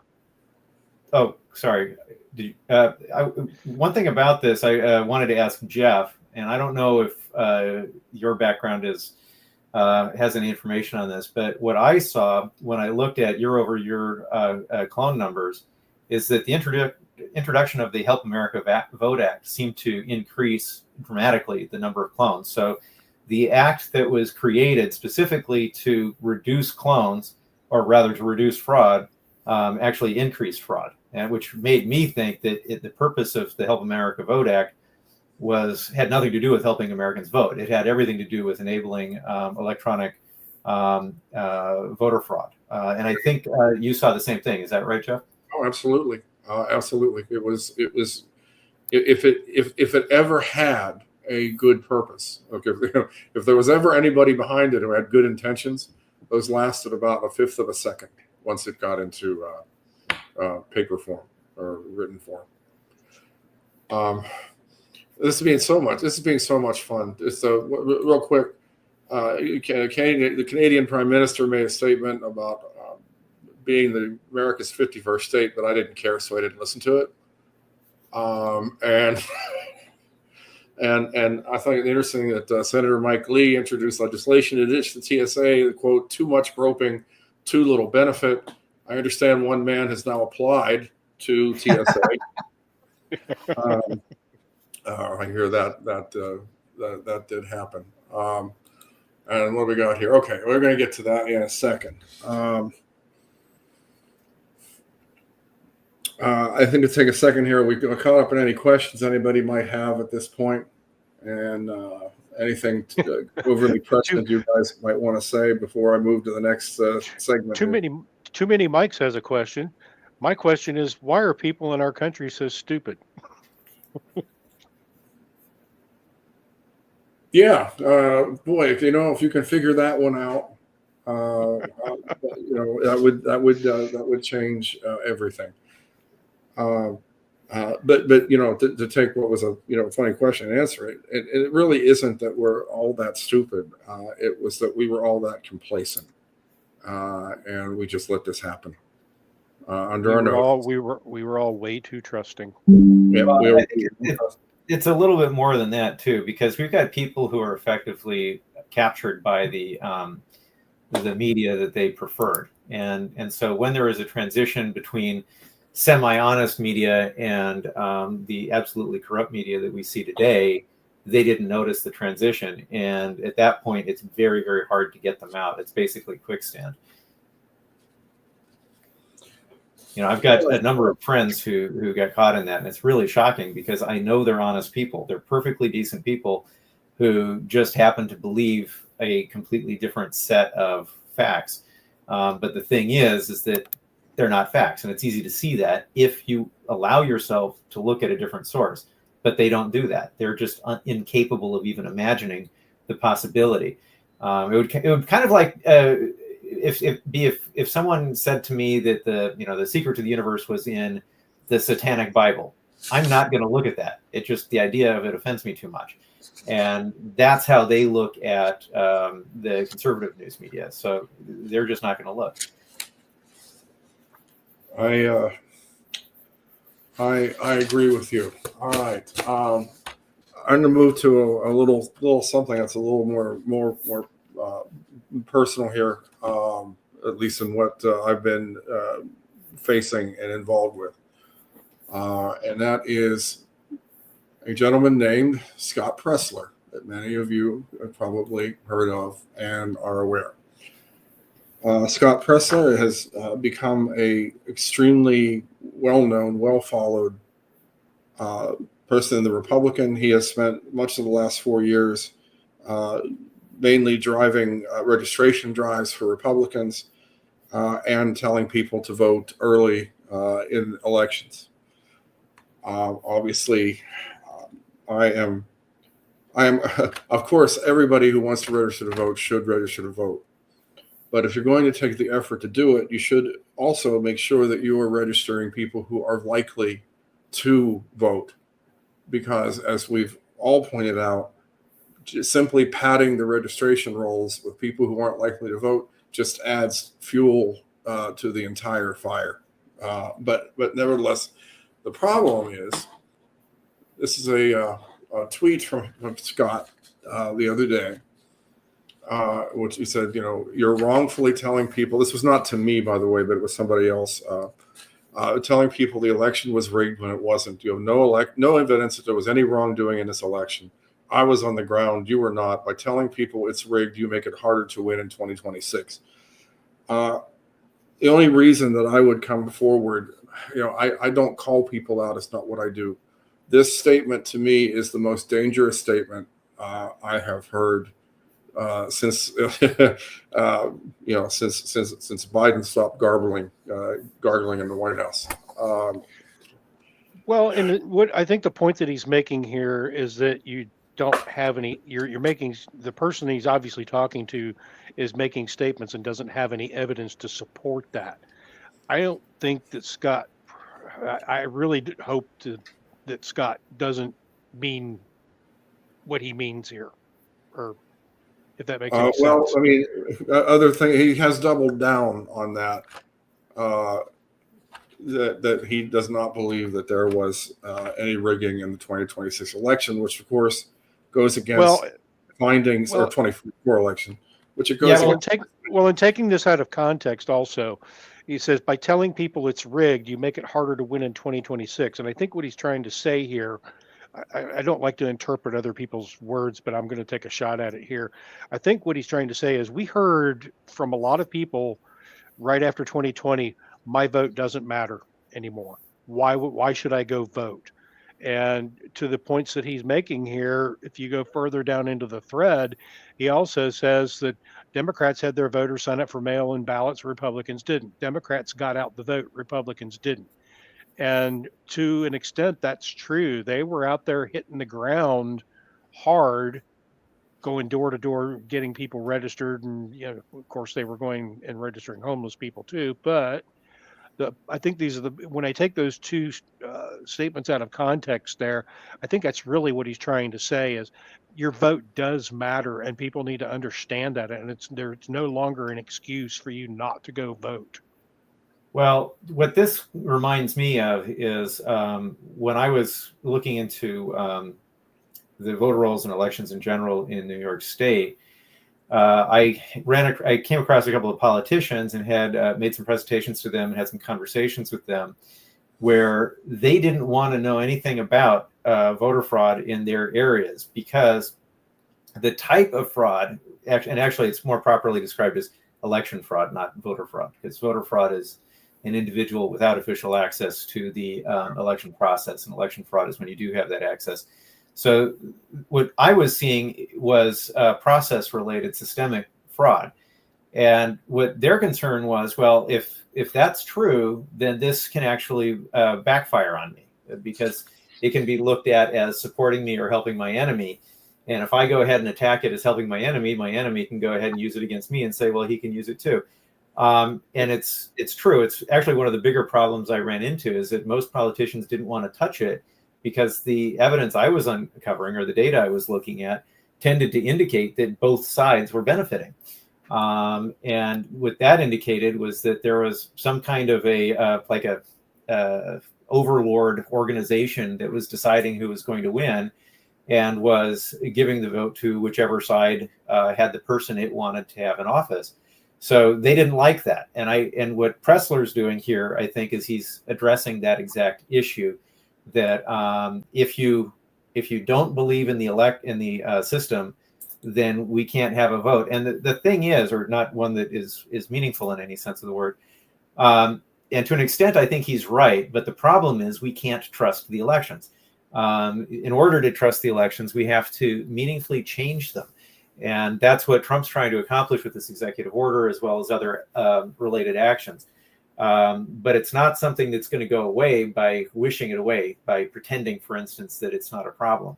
The reason I go out and vote, and I've said this before, but I kind of like it, is as far as I'm concerned, either my vote does count or it doesn't, and the person responsible for making sure my vote doesn't count is getting that many more burning coals on their head in hell when they die. Okay. So I look at it as either an opportunity to increase the punishment for the bad guys in the place where it counts the most, or it counts. But as far as I'm concerned, what we have here is basically we've got a poisoned river, and there are probably parts of that river that have clean water in it, but they're not all clean. There's a lot of poison in there too. I'm just going to grab a jacket and be right back. It's funny that Andrew says this statement, because I got into a skirmish the other day with one of our state politicians. And essentially, I forget what it was. He says, I was talking to him about the voter rolls. I said, you better get the voter rolls cleaned up. And he said, well, we're outpacing Democrats. Republicans are outpacing Democrats in the state by 100,000 registrations and blah, blah, blah. And I came back to him with this question. I said, well, if that's a fact, then how did we end up with a Democrat governor? And all I got was crickets. Yeah, well, that's what Jeff's talking about. Are they actually voting? But the other thing too is that I don't have a lot of confidence that the people that Scott Pressler is registering are necessarily all of the people who are getting registered. Because I'm seeing a lot of synthetic identities being used as well. And Pennsylvania is not exactly the cleanest looking state that I've looked at. I have seen some states that look reasonably clean, but Pennsylvania is not one of them. I think that what really, though, my point of this is it is a larger thing, and as I said, it is something that has been brewing for a long time. Because, for instance, on the issue of election fraud, he has never agreed to discuss the whole what we found they were doing with the mail-in ballots in 2020 and the dangers of that, and why we should have Republicans vote on election day. It's not like he's debating this. He has refused to talk to anyone, and by anyone I mean I know of at least a dozen people who have reached out to him, including myself.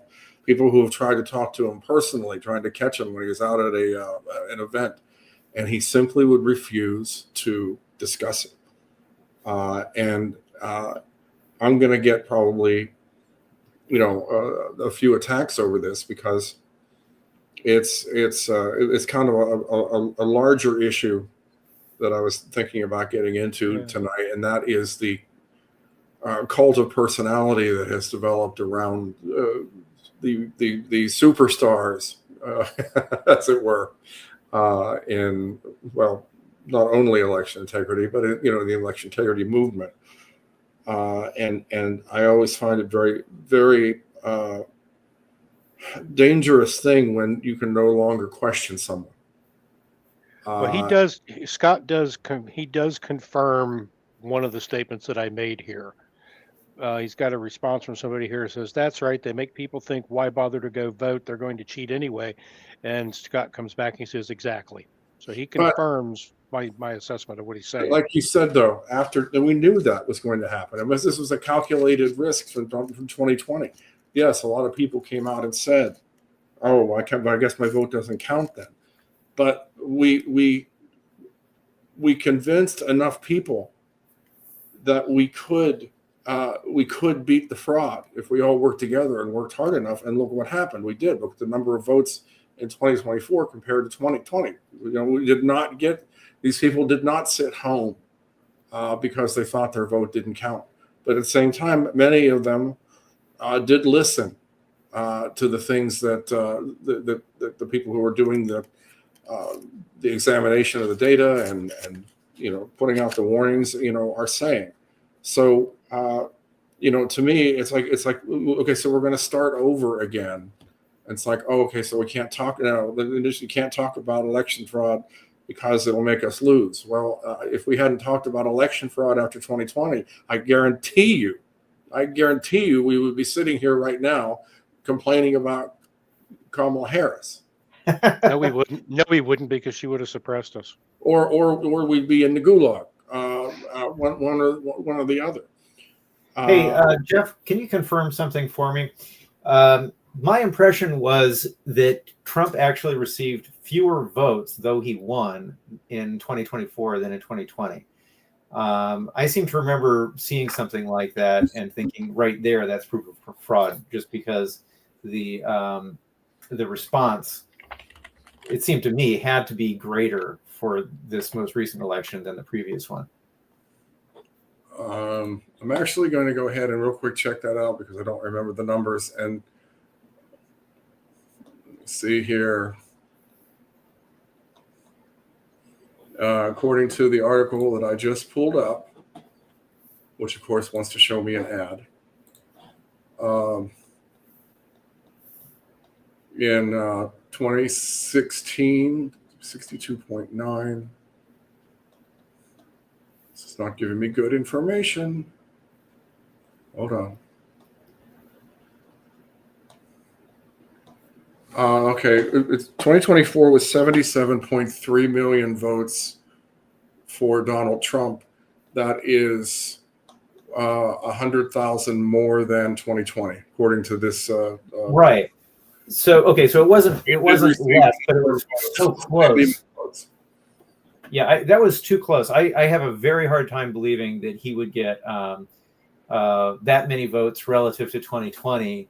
Unless they suppressed a lot of votes. So as far as I'm concerned, that statistic all by itself is telling me there was fraud. What do you think? Yeah, I would agree with that. But he certainly didn't get less in 24 than he got in 20. He got slightly more. And of course, somehow all that Democrat support just disappeared in 4 years. 15 million Of course, votes it just went kind of poof. appeared out of nowhere in 2020, and then went back the way in that. So What's all the 120-year-olds? I guess I'm in just Social going to Security? leave it at that, because I want people to understand there still was, by the research I'm doing and have put out, they tried to steal 2024, and they had marginal success, especially in some Senate races. But the efforts of hundreds, if not thousands, of people across the country did indeed, at least for the presidential race, make it too big to rig. Well, one and now thing we have a unique, less than 2-year window to fix the system. And yeah, I kind of that's have all the about. impression. I'm sorry, I'm not trying to overtalk you here, but I have the idea that they Are actually. you I want to hear you. Are you muted, Andrew? No, just a second. Suddenly not hearing you. Can you hear me now? Hello? Oh, well, while he figures that out. Andrew, can you hear me? Yes, I can hear you fine. S2, you still there? Okay, we've lost Jeff's. I think something his mic is out of whack. Oh, so you can hear me That's then, weird. S2. I've Is not that muted right? anybody. Give us a second here. Okay.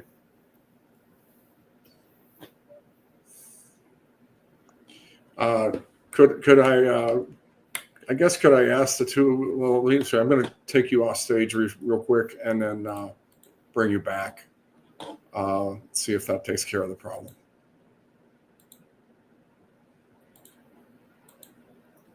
Okay, can you hear now? I'm still not hearing anything. We can I'm hear unable you. to tell if S2 is either. Yeah, we can. Oh, you can hear everyone? Okay, we're hearing everyone. I apologize. The problem may be on my end then.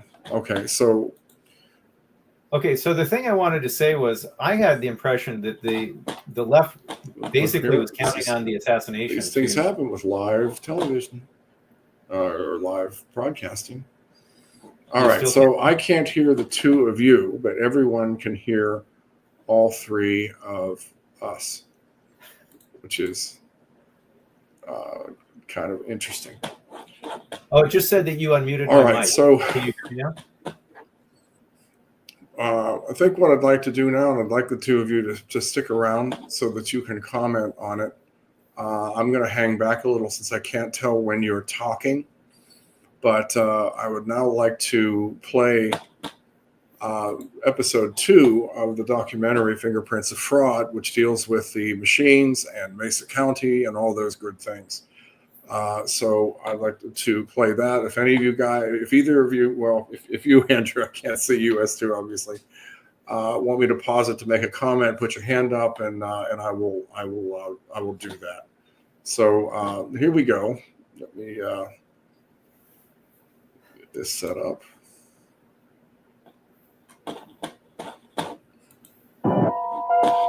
Now we can get back to Jeff's forensic examination of the Mesa County, Colorado election server. Because of his decades of experience with Microsoft SQL Server databases, he began his analysis there. So once I got into the Mesa County server image, and a server image is essentially a snapshot of the entire hard drive. So when you have that, you can recreate everything that's on that hard drive on another system. It's the most secure way to back up a system. It's called a forensic image. It's used oftentimes in court cases. So this is a very, very secure way to get the copy of a hard drive. So the first thing I noticed was that the typical ways that you would find out information, which are the Windows log files. Windows keep files of when a whole bunch of things happen, and they had all been set so that they overwrote every few days, maybe a week or two. The point is, by the time that this image was made in May 21, there was no information left from the period of the election. So any of the things that would have told us network activity, any kind of malicious programs run, all that was gone. So I jumped into the database itself, figured out how that database was structured. how they did everything. They actually had 3 databases in this version, 5.11 as I recall.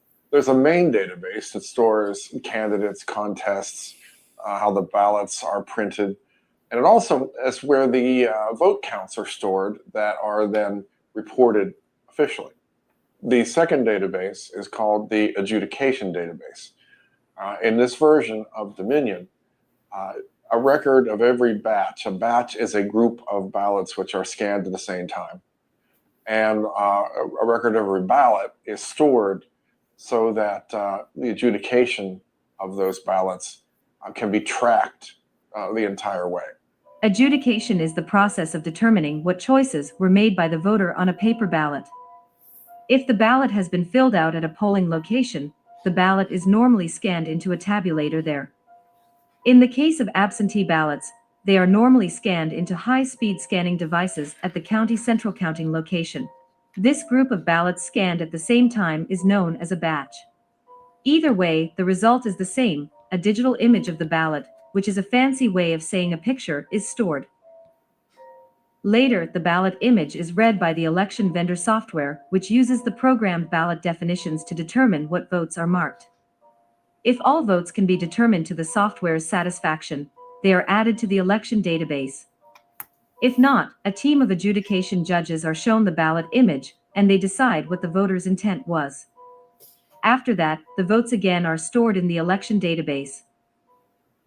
There's also a tabulation database. It just contains a record of every ballot that came in, which meant. Thanks, Jeff. I can hear you now.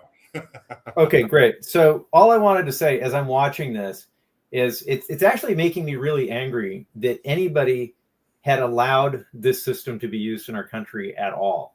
Not only is it a black box, it's a black box inside of a black box that they won't let us look at, and that they filed all these $500 million lawsuits against people for talking about it. It's just amazing how this violates every aspect of integrity that we'd expect out of an election. It's incredible that they got away with this. I mean, every county commissioner who looked at these things, every person who signed on the dotted line to pay for these machines, every politician who made it easy to use these things, all of them should be kicked out of office immediately, and many of them should be arrested for this, because it violates every principle of database integrity and auditability. It's just absolutely insane to use systems like this. I'm just shocked. Pardon me for the expostulation. I just had to say that. My comment to this is, so we had an emergency declaration back in 2020, was it 2020 or 2019? The emergency declaration that the election results was supposed to be audited within 45 days of the election. I personally think that that's something I don't see in this executive order, is that I don't see a continuous audit trail or any kind of call for the election to be audited after the election. I think that needs to be done. And I'm hoping that with DOJ being involved in this, that they will set that standard for auditing. Well, you know, one thing about that, the executive order does have provisions for auditing, but not the specific audit you're talking about. The audits I'm thinking of all have to do with before the election. So leading up to the election, they're auditing to make sure everything's shipshape, but they don't have anything post-election. So that's so what I would want to see. I would want to see post-election audit. That way, right, there is no question to be raised by either side. And okay, yeah, we have this, and there's no margin. There's no level of margin for cheating to be included in that audit. Right. Yeah, that makes sense. And I will point out that almost half of the country does not even allow observation of all the records that would be even necessary to even begin such an audit. Well, you're familiar. You guys are both familiar with the Battle of Athens, right, in Georgia? Yep. You know, that was all about auditability. They wanted to see what was in the ballots because they suspected fraud on the part of their sheriff and not governor, but I think mayor. Maybe it was the governor. The mayor. And, it was the mayor. Yeah, and they had to use their Second Amendment rights to secure those ballot boxes to look at them. But it was that important to them. And it should be just as important to us as well. So yeah, I agree with you completely. And by the way, Jeff, can you confirm that he's right, that there isn't anything in there to audit the election itself? Not directly. No, not that Okay. I see. That's why I'm hoping that's still to come. For those of you who stick with me in future episodes of Lone Raccoon Weekend Update, I do discuss the Battle of Athens in one of the future episodes, which is kind of, I think, a tremendous story. Well, all right. We have to have Mike the Mad Bomber on that net because it involves dynamite. All right, here we go. Tabulation database. It just contains a record of every ballot that came in, which matched its corresponding adjudication database. That one wasn't as interesting as the adjudication database. Now, there were 2 server images that actually got saved forensically from Mesa County. The reason there are 2 of these images is that the lead clerk in Mesa County, Tina Peters, when she caught wind of the fact that Dominion and the Secretary of State of Colorado were sending people to install a new version of Dominion on the server, and she realized that that was going to destroy a lot of information that was on the server, she arranged to have a forensic image taken. And then after Dominion had come in and made the change, she took another snapshot. What that shows us is that when Dominion upgrades a machine, or at least apparently everywhere that... Go ahead. Actually, Jeff, I want to ask you to say something on this, if you don't mind, because I know you're very familiar with the Tina Peters situation. Would you like to add a comment on that, particularly in light of her current situation? Yes, I can't do that more. Tina Peters, for her for the events surrounding what I just described, is currently serving 9 years in jail and prison after one of the most horrendous show trials outside of the Soviet Union I have ever seen. That has to change. There were many errors that could be reversible. That should get her a new trial. That should get her released pending her appeal on a new trial, but they refused to do it. The government, the governor, and the Secretary of State, Jenna Griswold of Colorado, and others feel that she's being made an example of. And I'm not making that up. If you go back and look at what people, even the judge, when he was pronouncing his sentence, those of you who watched last week, I played, or on a different show, I guess, last week, played an excerpts from his sentencing. And they're just making an example of her. And she's a 70-year-old Gold Star mother with a clean record, who is languishing in right now a county jail, not doing well physically or mentally, and people have just got to keep the pressure up. She should be given, if nothing else. I mean, she's definitely in the compassionate release territory, given her age and her infirmities. These were non-violent crimes that she was convicted of, and it is a travesty. So that's what is keeping her there right now? Because I know the Justice Department has actually asked for her to be released pending an appeal of some kind, and that doesn't seem to have gone anywhere. Well, they've got no power. Yeah, the government, the federal government, has no power over the state in this matter, not directly. What they did was the Assistant Attorney General, I think it was, let Colorado know that they are reviewing their actions in this case. It was a first sort of, look, we're looking at this. We're going to give you a chance to do the right thing. That's how I read what's going on. They won't, but it was the necessary first step.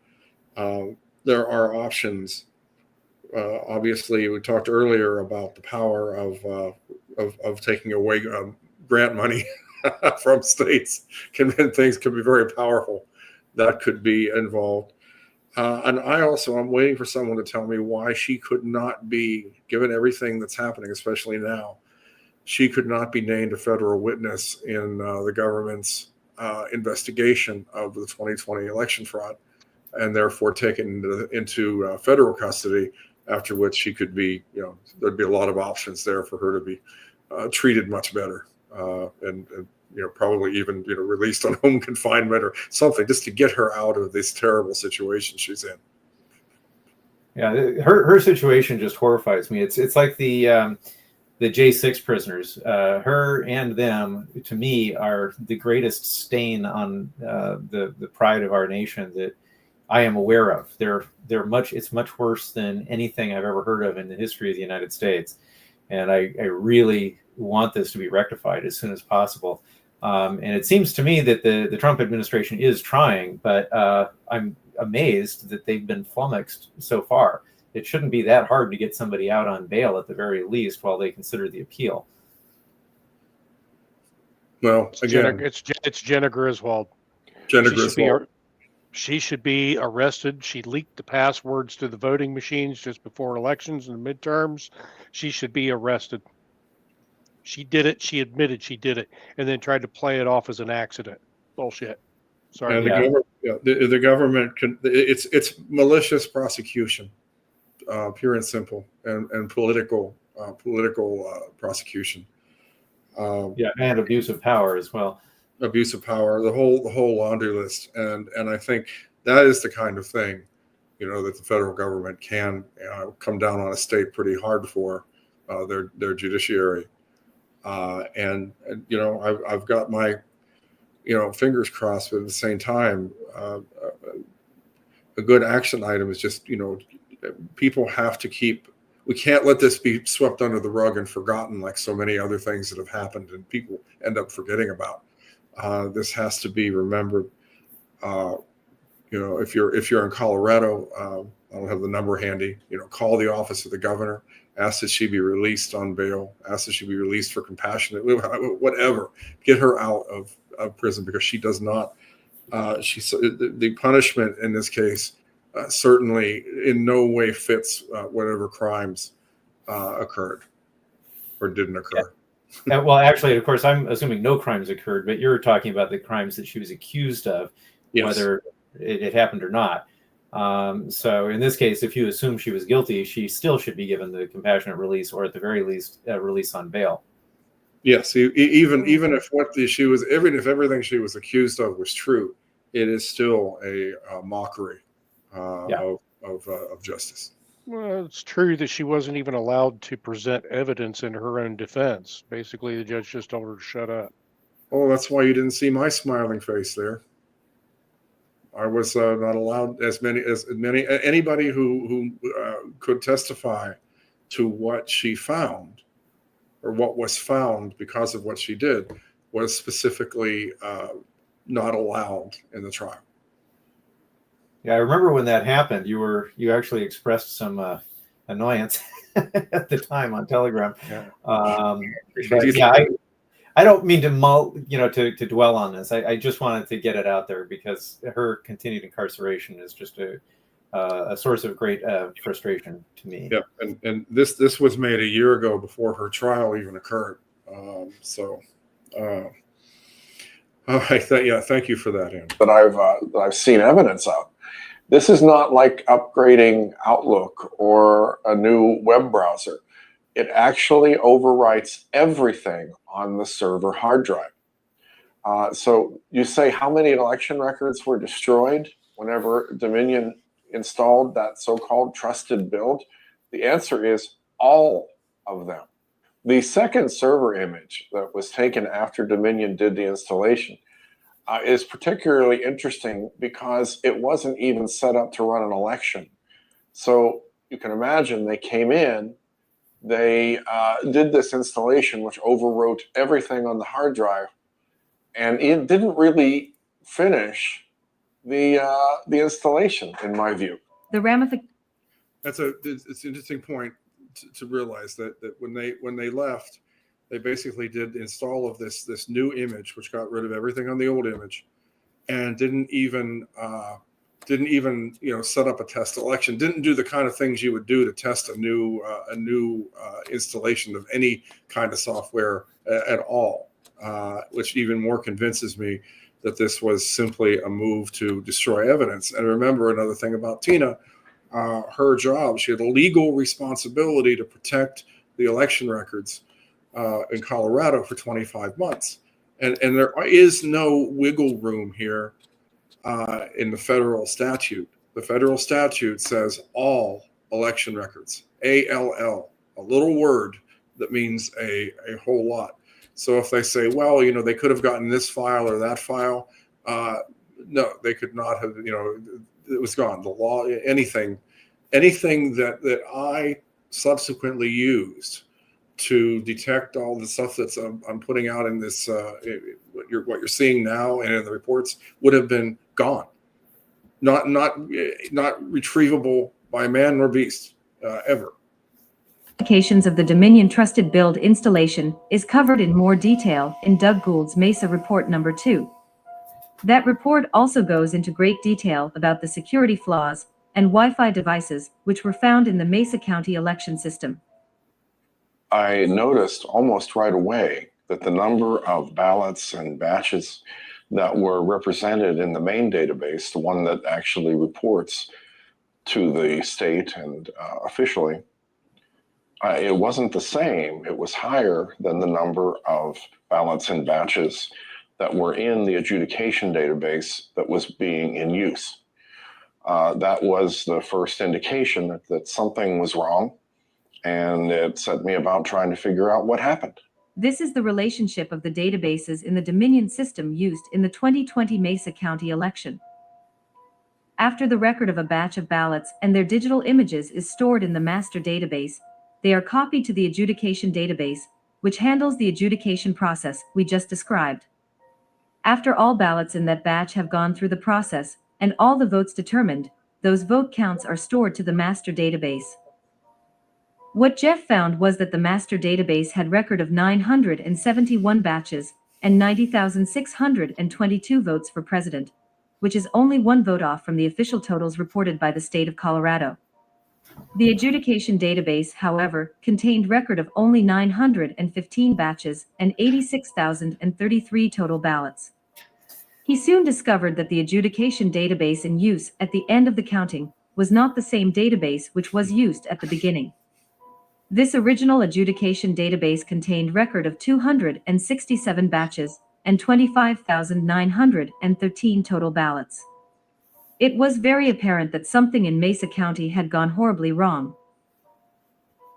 I love that, by the way, the train thing. I couldn't wait to use that in something. found that there was actually 2 adjudication databases and 2 corresponding tabulation databases. At some point, the system had stopped using the one and had switched to the other. Now, what I expected to find then was that all of the batches and ballots that had been received before that time were in the first one, and all the ones that were received afterwards were the second. But that wasn't the case. There was actually a mixture of the 2 in there. Now, how did I know this? I mentioned before that all of the Windows provided log files were not useful. However, in the Dominion database, there was a table that kept a log of every action that occurred. And that is where I was able to put together a complete timeline of the event that happened on the 21st, and in fact, every event that happened during the election. The records and log file from the Dominion database in Mesa County. Here is what did happen. From October 19th through a little after 2 p.m. local time on October 21st, almost 26,000 ballots had been scanned and counted. Yes, sir. Yeah, sorry to interrupt again. I wanted to get your a little bit of history on this, because it occurs to me that this was one of your earliest encounters with this type of data. And I wonder if, like me, you were going into it not really knowing what to expect, or maybe even not expecting to find anything. And then you find what you actually find. What was that experience like when you went into this data? I was talked in by some friends who knew that this image was available, who knew my capabilities. They're like, "Oh, you should be looking at this," and I resisted quite long because, first of all, I said, "Well, I'm sure there's 100 people already doing this," which turned out to be not true. And secondly, I thought, if there was fraud in Mesa, they wouldn't be dumb enough to leave any obvious evidence of it sitting in the Mesa County, database. So when it was actually the very first day that I started looking at the data, because the way I go at things, is kind of like you would go after looking at an accounting system, a balance sheet, or okay, let's find where the numbers are and see if they match. And it was the first day that I found that the numbers didn't match, and knew that didn't know how bad it was going to get. But at that point, I knew that there was something here that wasn't right, and it was a shock.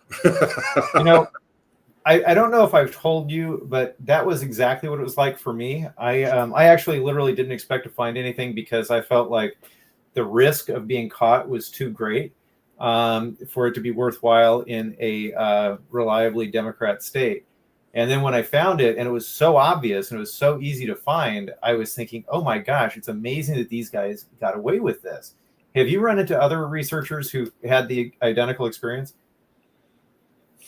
I honestly, I don't think a few when they found certain things in certain places. So, I guess it's a number. Most of us, I think, got into this, even if in the back of our heads we thought there was fraud. Didn't think we'd be the ones to find it. Yeah, well, the reason I mention it is because we hear so often that there's no evidence of fraud. And yet, not only is there evidence, it's actually not that hard to find. I mean, maybe for some people it'd be tricky to spot, but for anyone who knows anything about these systems, it's not that hard to see. And so it amazes me that they get away with this lie that there's no fraud when there's so much fraud, and it's actually not so hard to see. That is, you found it on your first day. I found some on my first day, and I found more every single week. And I think that's pretty par for the course for everyone who's been dealing with this. Do you agree with that? Yeah, I do. S2, haven't heard from you a minute. Any comment on that, on what we've seen so far? My attitude was completely opposite. I knew I was going to find something. There's got to be an exception to everything, right? Yeah. Well, here's the thing: is doing what I do. My specialty niche in my job is virtual infrastructure, and that's what I immediately went looking for, because I said they used virtual machines in this.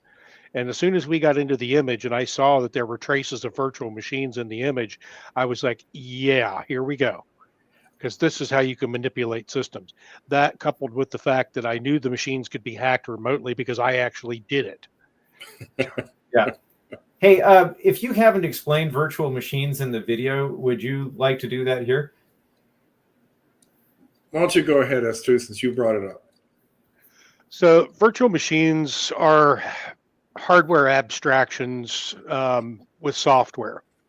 So basically, you can take a server, or even a desktop for that matter, and you can create a shell inside of that desktop that you can install an operating system on, and you can use that system within the machine to manipulate the machine that you're on, or just use it as a standalone machine.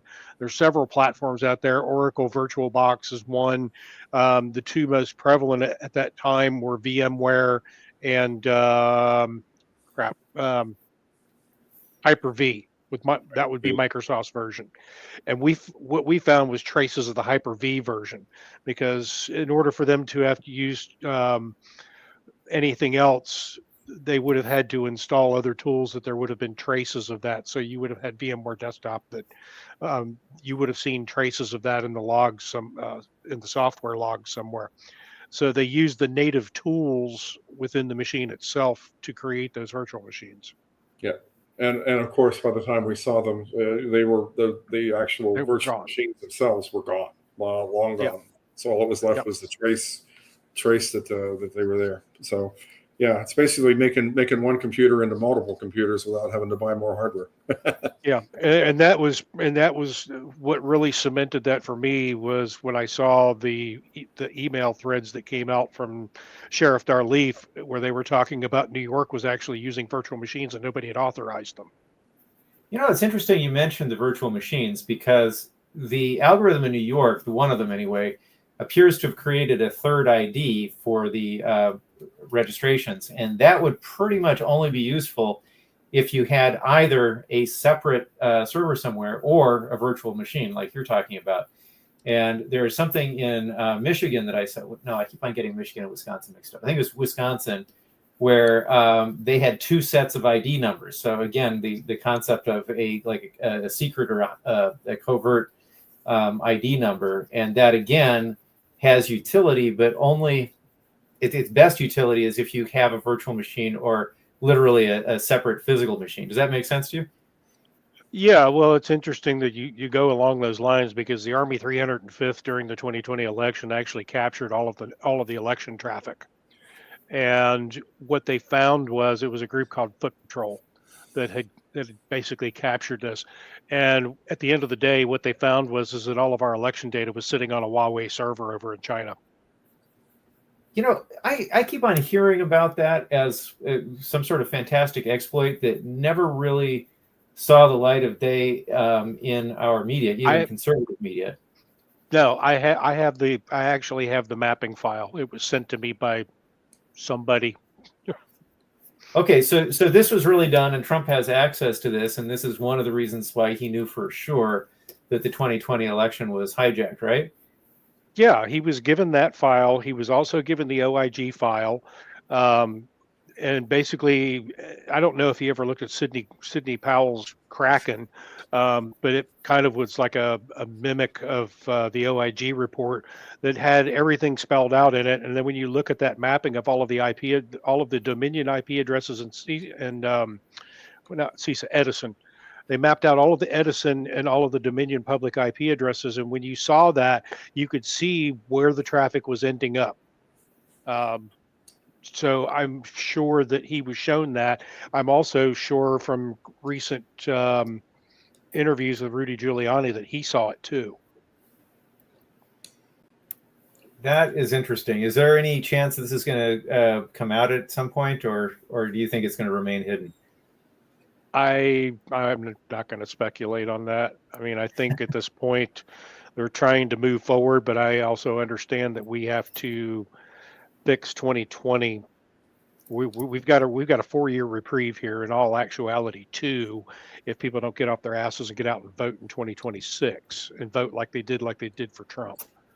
So the down ballots are what matters at this point. Yeah. Excuse me, just a minute. Great points, gentlemen. This represents more than a quarter of what would be the final count. At 2:18 p.m., a new adjudication database was created.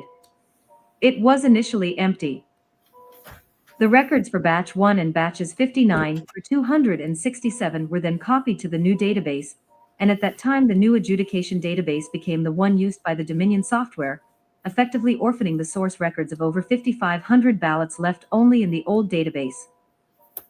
The transferred ballots were then reprocessed, which included sending them through adjudication again. This is when the adjudication judges in Mesa County began reporting problems, such as seeing the same ballots again, and overall adjudication counts not increasing when they completed work on a ballot. The records show that of the approximately 20,000 ballots processed twice, 1,608 of them had to go through human adjudication the first time.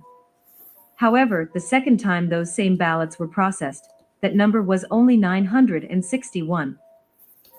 The only explanation for this is that the ballot images for those ballots were not all the same, and had been altered or replaced.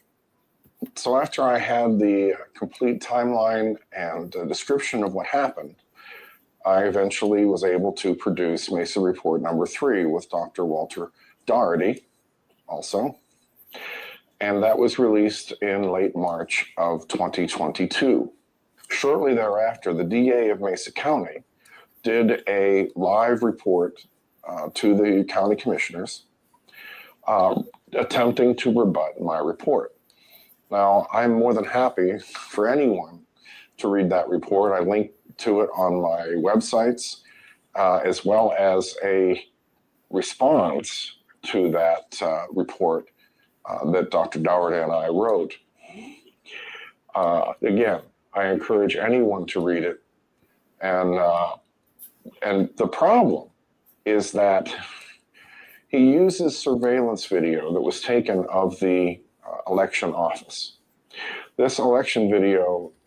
So you stop there. This is a good example. This was actually from his rebuttal of my report.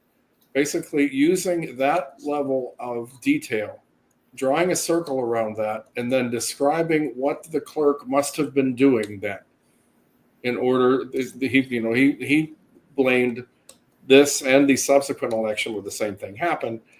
He blamed this on the clerks making a mistake, a very, very bad, may I add, mistake, that of which there's no record in that it was done. However, this was his evidence of. Go ahead. Well, one of the things that actually drove me crazy about this whole thing way back when this started was how often they tried to shift the blame to clerks who they frequently described as stupid, dumb, incompetent. And it made me wonder, why on earth were you hiring stupid, dumb, and incompetent clerks in the first place? Because, I mean, seriously, that is sort of, yeah, well, that's their responsibility. And they're obviously not doing their job very well if they're hiring the wrong people.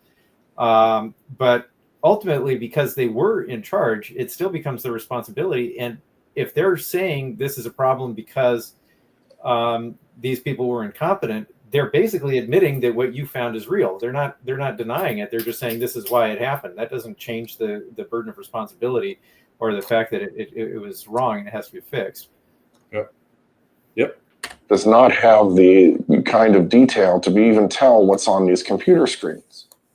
So he's referencing what's going on and basically creating a story based upon screens that you can't read. 2 minutes around when the actual time of the manipulation event happened is not available for some reason. Jeff found that the 2021 Grand Junction municipal election showed that on March 30th, coincidentally the third-day ballots were being processed by the county. Records of over 5,500 ballots were left orphaned in the original adjudication database, while almost 3,000 were transferred to the new database and reprocessed. To be clear here, this is the next election. The first we talked about was November. Now we're talking about the next. These events were happening in late March 2021 for the April 5th municipal election. In this election, 4 city council races were decided by less than 3,300 votes, well within the margin of orphaned and reprocessed ballots. The difference in human adjudications between the first and second processing was even greater than in the 2020 election.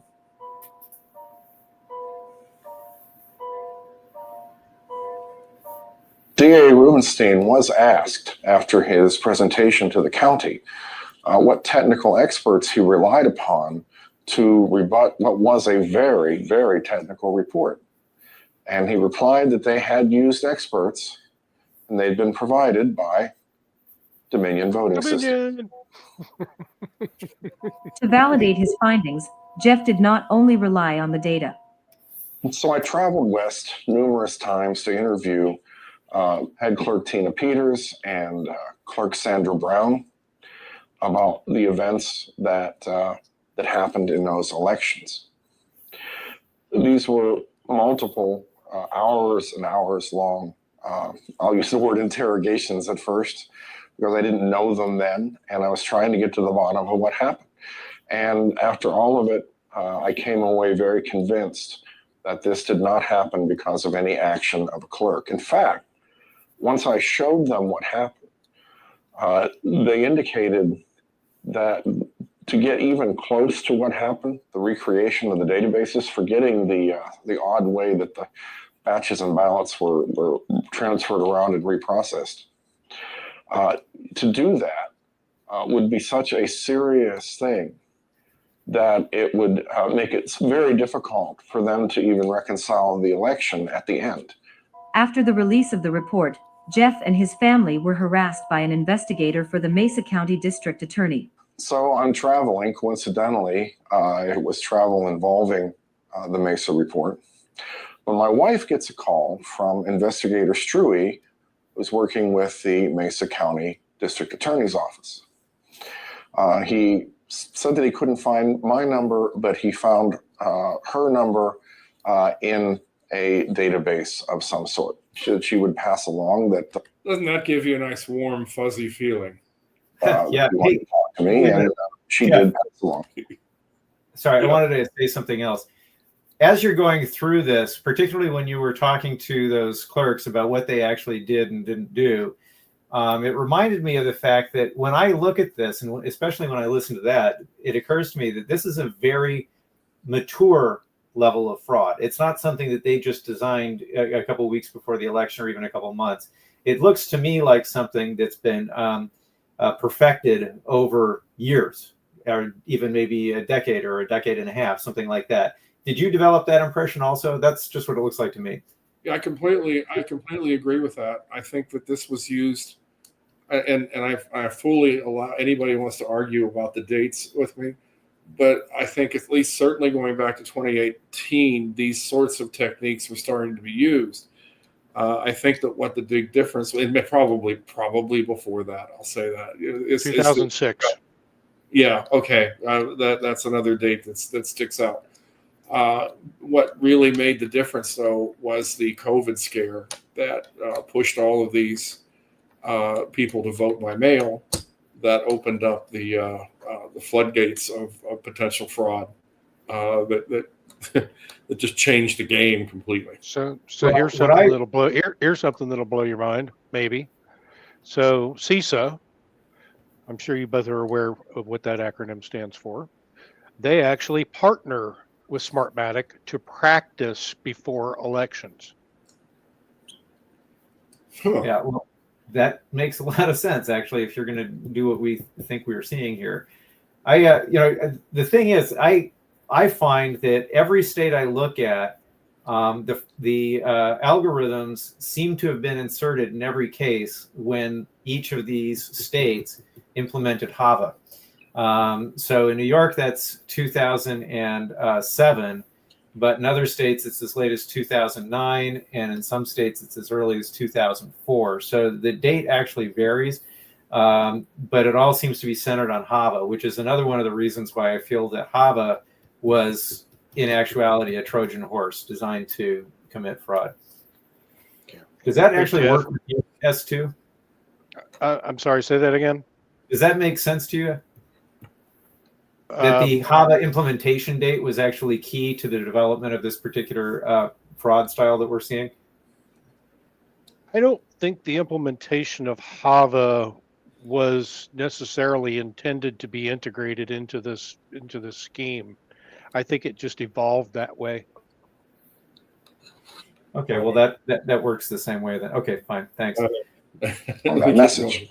This wasn't the last time Nancy heard from Investigator Struey. Hey Jeff, before you restart the video, I'm going to have to drop. Jeff. Okay, sorry about that. It's been a long show. Thank you very much. It's nice to meet you, S2. Yeah, thank you so much for coming on.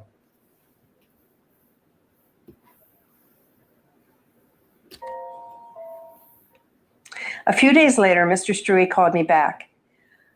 I told him that I had passed on his information to Jeff, but didn't know if Jeff was going to call him back or not. And at this point, Mr. Struey got very upset with me and threatened legal action, including an FBI raid to come into our home to find the evidence that I was hiding from him. What was really clear after this call was that Mr. Struey wanted to find more charges that he could throw at the clerks in Mesa County. And he was demanding to know who Jeff had spoken with, who was cooperating with us, so that he could go after them and make more of a case against Tina Peters and the clerks in Mesa County.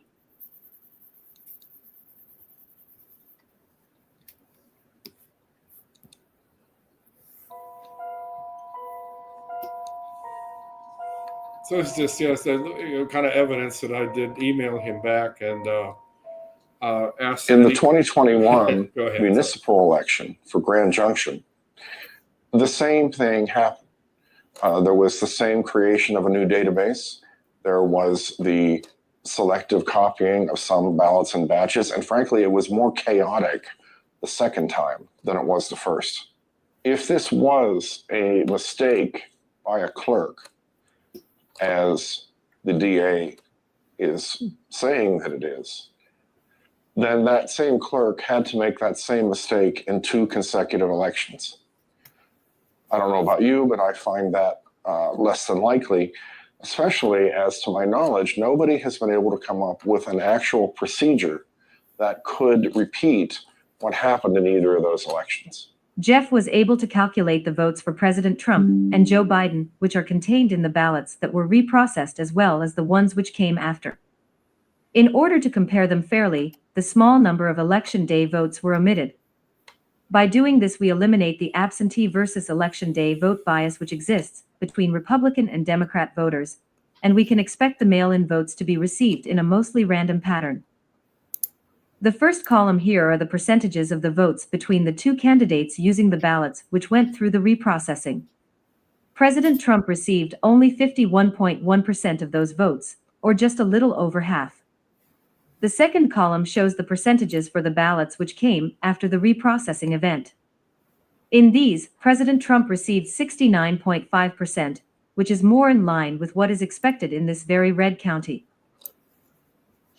Now, we would expect the mail-in vote percentage to be roughly the same throughout. We can show that by looking at the precinct distribution, which in the case of Mesa is randomized very, very nicely throughout. And when you think about it, this will be more important in the next chapter of our story. But for now, people will receive the mail-in ballots somewhat randomly, or they request them randomly. They fill them out when they think about it. They mail them in when they think about it.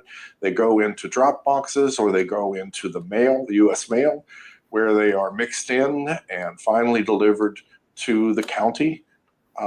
This means you have a fairly random assortment. So we're dealing with these facts. The first fact is that these ballots at the beginning, the first quarter or so of them, were manipulated and treated in ways that they should not have been treated. Secondly, the votes on those ballots are markedly lower for the President Trump than the rest of the ballots afterwards. Now, I'm not saying that there weren't other ways of fraud that occurred. This is one, though, that thanks to math, we can test for. And the fact that you only have 51% or so in those reprocessed ballots, and you've got 69.5% in all of the rest, strongly indicates to me that the vote for President Trump was suppressed in that first set.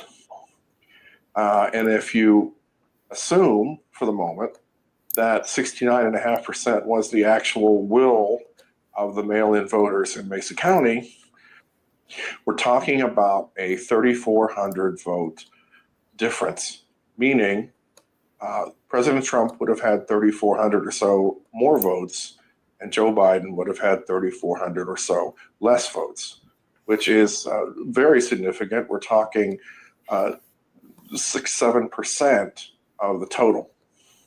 Since analyzing Mesa County, Jeff has found similar issues with batches and ballots being improperly processed in other counties.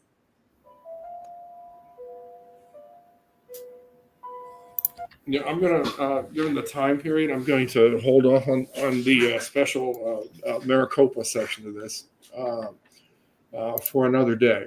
But thank you very much for hanging in there with that. That was the Chapter 2 of Fingerprints of Fraud. If you want to read ahead, you can go to fingerprintsofraudthemovie.com, where you can do watch all 7 segments and have some questions if you want.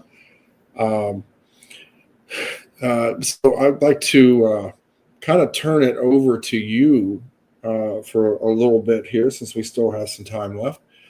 Dr. Paquette, about any kind of topic you want as far as your work or whatever strikes your fancy here. Well, I do want to tell you something before I get into anything else, and that is check your Telegram. I just sent you something. Okay. And the likeness isn't as good as the last one, just because you're much smaller on your screen this time. But I personally, I think it's really useful for people to be aware of these issues with voting. I think that one of the more interesting things or more important things that came up had to do with Scott Pressler, weirdly enough. And that's because there is a real tension there between knowing that there's fraud and wondering if it's worth voting or not. I experienced that myself when I was going to the election, because I was asking myself, well, look, you know for sure there was a certain amount of fraud. You don't know exactly how much there was. You just know that it was there and it's significant. So why are you bothering? Because if you go and vote, you're basically ratifying the method, right? You're saying by being a part of the process that I agree to be bound by the outcome. And I didn't want to agree to be bound by the outcome if the outcome is fraudulent. But on the other hand, I also saw that there are limits to how much fraud can be carried out.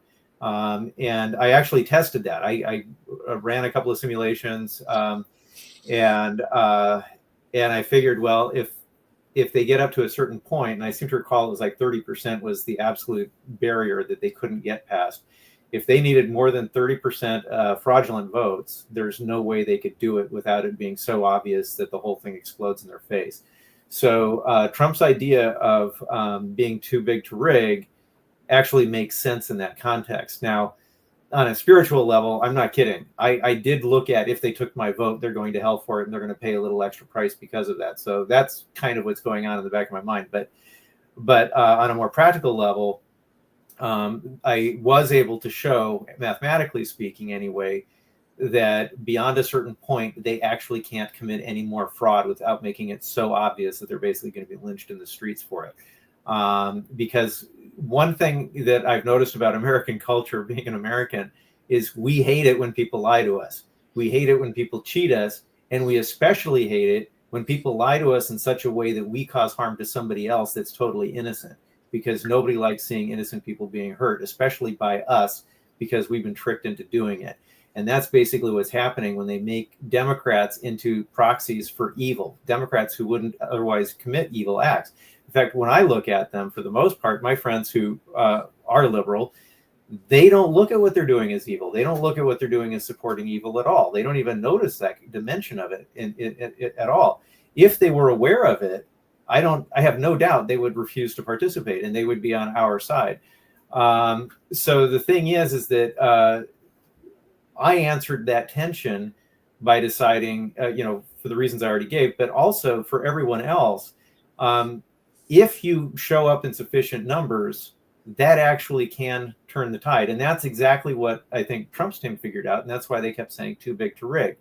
Now, when it comes to Scott Pressler, I did have a concern that this is not just about voter registration. It's about especially real voter registration, which is what he was doing. Because what I was looking at was a bunch of back-end registration that appeared to have no relationship to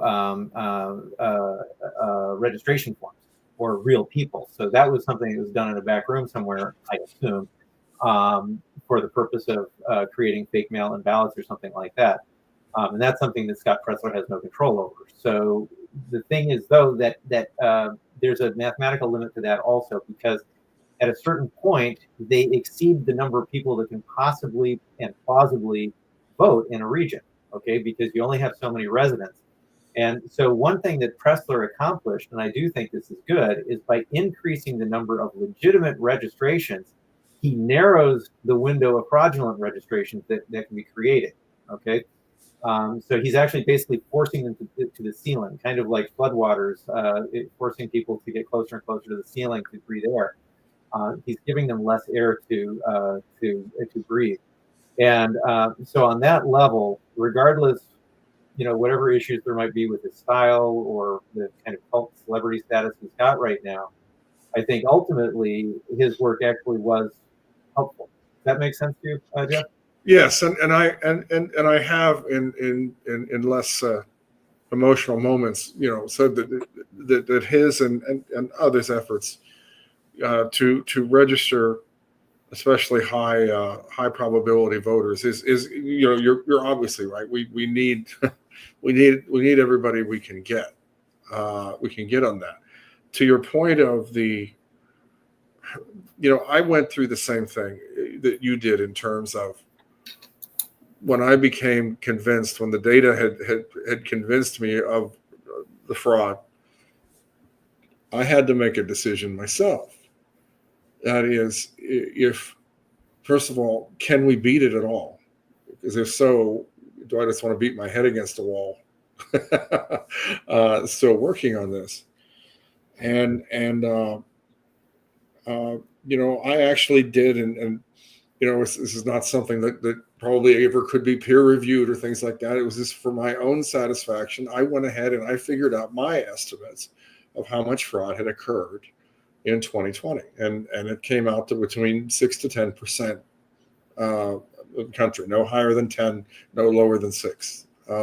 And so once I knew that, then it was like, okay, all right, if let's assume we're steady state, we don't make any changes, then that's going to happen again.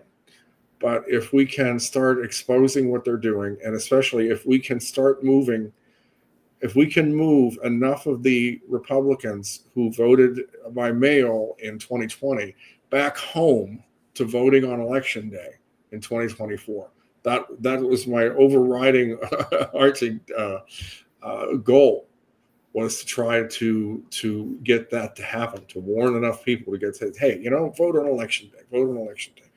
And from the data I'm seeing now that is coming in, we had a significant number of Republicans who returned home.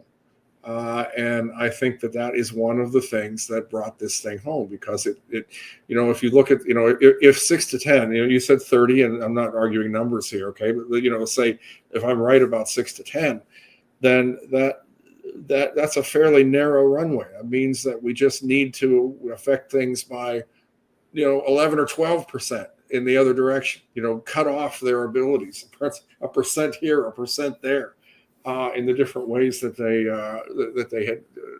they committed the fraud. Well, first off, just to clarify, the 30% was basically the point of no return for them. Right, I get that. Yes, I get that. Okay, and the other thing is, and this was really important, is I realized when I did this simulation, because I did it on a state-by-state basis, not based on a national count of the vote. I went state by state. And I realized how incredibly important that electoral college is, because that means, for instance, in New York, if the difference between Trump winning and Biden winning is 10%, then they could steal 80% of the votes, and it would be exactly the same as if they'd stolen 10 or 11% of the votes. So they get no additional benefit once they've crossed a threshold. And so because of that dynamic, it becomes very possible for smaller states to actually take control. So what it really came down to, as far as I could tell, was just a few states, and they weren't necessarily what we'd call swing states, by the way. But they were certain states that, by virtue of the relative honesty of the electoral process in their state, were going to be able to hold off the bad guys. So I did an analysis of which states I felt were the most honest states versus the most corrupt states. And I saw a very narrow possibility that Trump was going to win, and it came down to Wisconsin. And that was what I felt was going to be the deciding factor, was Wisconsin. I felt Pennsylvania was, and I was wrong about this. I thought Pennsylvania was going to go the other way. And the reason I thought Pennsylvania was going to go the other way was because they had made no significant moves to clean up their elections. And so I was expecting that they would go ahead and pull out all the stops and commit more fraud than the last time. But for whatever reason, that didn't happen. But yeah, it did show me that it is possible to win a crooked election, but it shouldn't be that way. It's kind of like expecting an athlete to have to, like a runner, for instance, having to wear 20-pound weights on each leg. It's just unfair. And that's another thing about America is we value honesty and fairness as well. I mean, this is one of the things I don't understand about the transgender athlete business, because I just consider that unfair competition. I got a third place in a swimming race once, okay? But there were 3 people in the race, okay? So it's kind of meaningless. And, the thing is that I look at an unfair competition as an invalid result. If you have some element of fraud going on, you just basically invalidate the whole thing. And, this creates another problem, and that is that if the other side sees you reacting that way, then they can go ahead and introduce fraud on purpose because they know they're going to lose anyway. So then they get another shot at it. And that's something that actually tickles my mind every once in a while, as a concern that if we go too far with election integrity, the other side could manipulate it in that way. Have you thought about that? I've never asked anyone else. It's an interesting thought. I don't know if I've thought about it in those terms, but it certainly makes a lot of sense. We've had a couple questions come in. Would the actions used in the virtual machine be in the logs, or can some logs be eliminated? Yes, the logs can be eliminated, and they were eliminated. Absolutely. How can you outvote where votes can be manipulated to the desired result? That's what we were just talking about. Yes, they can be manipulated, but there's a certain point that, they can't outvote their rolls, not to a significant degree. So there's one bit of runway. And secondly, whatever they finish with it has to pass some sort of sniff test. It has to be somehow believable. And those are the two things that come to mind on that. Do you mind if I jump in here for just a second? Of course. I was just conversing. Okay, yeah, there was something I wanted to say earlier, and I kind of got sidetracked. So the other thing that really impressed me was the Amish vote, which I see someone commented on here, as well as the black vote and the minority vote and the female vote and the young people vote.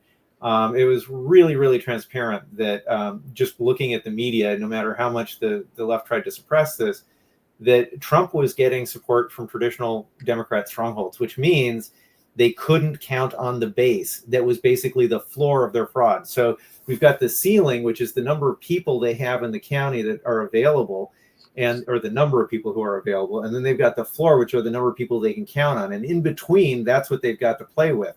So while Scott Pressler's moving the ceiling closer, giving them less air, we're taking the floor away from them, which is creating a much bigger gap than would have been there otherwise.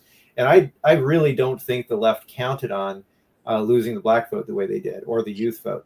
No, I don't think so. And I think that they fell into the same trap they fell in 2016. I saw this in 2016. I didn't think I'd ever see it again. If you start believing your own fake polls, you're in trouble. And I believe that is what started to happen. I think they vastly overestimated the support that they had, and of course then that factors right into how many fake ballots they need to make, how much they have to be prepared to cheat, that's my thought. I'm seeing a question from Tammy K. Won't more people be told you've already voted if wait until vote day? Yes, and I love that, because that's the only way we know. Because think about this: if you vote, I talked about this last week, okay? And correct me, please, if you don't think I'm right, okay? But when they're looking for fake people to vote, first of all, they've got the people that don't really exist to begin with. Secondly, they've got inactive records of people that will never be used, so they know those are safe. Number three, they got to go to people, when they run out of those, they got to go to people who probably won't vote. and you can calculate based on how long it's been since somebody votes, what kind of elections they vote in. This person probably won't vote. When they pick one of them and then the person goes in and votes is when you hear those stories that happen in every election. They find out, oh, you've already voted. Well, that's because the fake votes are going to go in by mail every single time. As far as this kind of vote we're talking about, if you vote by mail, then you're just racing. You're racing your own vote from another person. Whichever one gets there first is going to get counted. The other's going to get thrown into the maybe look at with provisionals and probably not ever carry about pile. You kind of agree with that? Yeah, I do. And you mentioned the mail-in ballots, and I want to get back to the EO. I don't remember it saying anything about mail-in ballots, did it? No, I'm annoyed by that, but I'm hoping it's coming because at least it says no mail-in ballots received after election day, which so it kind of say no mail-in ballots. Period. No, I'd be throwing a party out on Collier Boulevard if that was happening. If that came out. Yeah, I mean, the idea that you have to grab every single possible voter, even if you have to go to their nursing home and drag them out of bed and rip off all their IVs and force them to vote, I think is pretty obnoxious. And that's basically how the liberals seem to view this. The way I look at it, if you can't get there to vote, then maybe it's you really don't need to be voting anymore. I'm sorry. Yeah, I guess that's my opinion. I'm sorry. I mean, and the for cause absentee balloting has always been a thing before 2020. If you're military deployed, of course you can vote. Yeah. If you are confined or in a hospital and you have proof of it, okay, fine. I mean, those are not the cases we're talking about here, and I don't think anybody has a real interest in keeping those people from voting however it is that they can. So it's funny because if I make the mistake of saying that we got to get rid of mail-in voting, immediately people are like, "You don't want our soldiers to vote." I'm glad you clarified that because A, you're right, but B, what I'm really talking about is the presumption that everyone must vote, which is what the liberals seem to take as for granted. Okay, it's our right not to vote. Yeah, it is, and not only that though. I mean, it's registering people.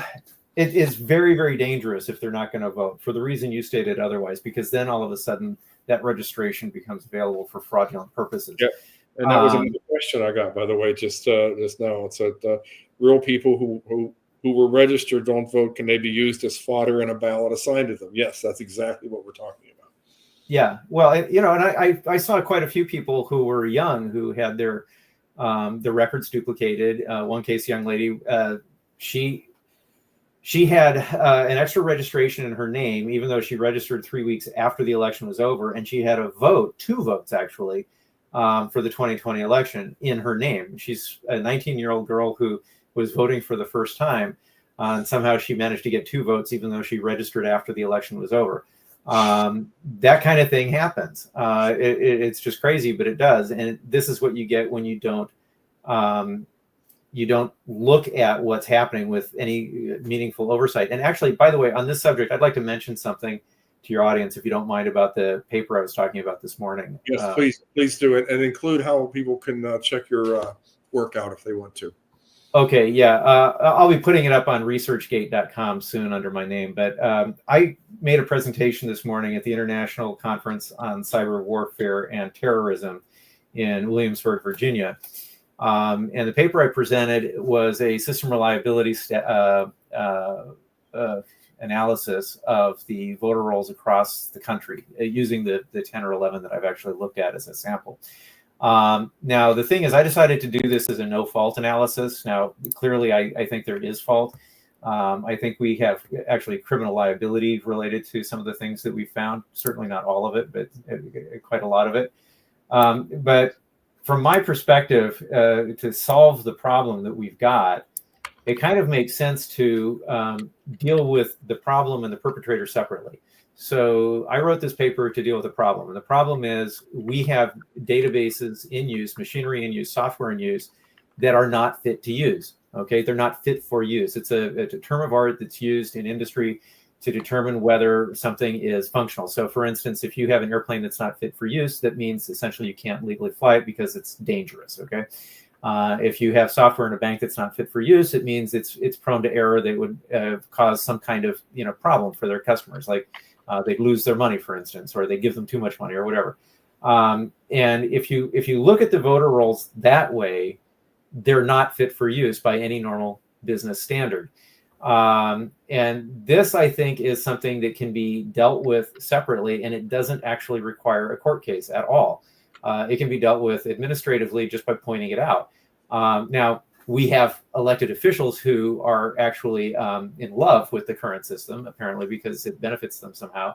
But in combination with this executive order, it actually can be dealt with without any lawsuits. And that, I think, is really a beautiful thing. Because then you can fix this problem and then you can deal with the perpetrators after that's done. But this, just like USAID, is basically a source of nourishment for the bad guys who did whatever it is. We don't know who they are. That's why I call them the bad guys. So USAID was one source of nourishment in the form of money. But this is another one because the corrupted database creates a lot of hiding places for their election fraud to lurk. And so if you fix that, then those hiding places are gone and they're less capable of bringing more bad actors into our electoral process.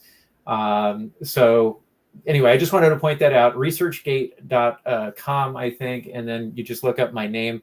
Actually, Jeff, are you able to post a link later? Yeah, actually, I can. I'll do it right now for you.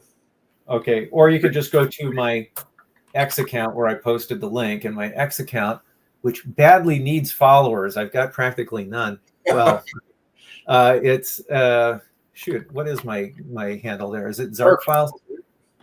There it is. It's at Zark Files. ZARKFILES. See if I can get that to show here. Beware, though. I get a little bit more spicy in my comments. Never profanity, but interesting concepts when it comes to punishments for bad guys.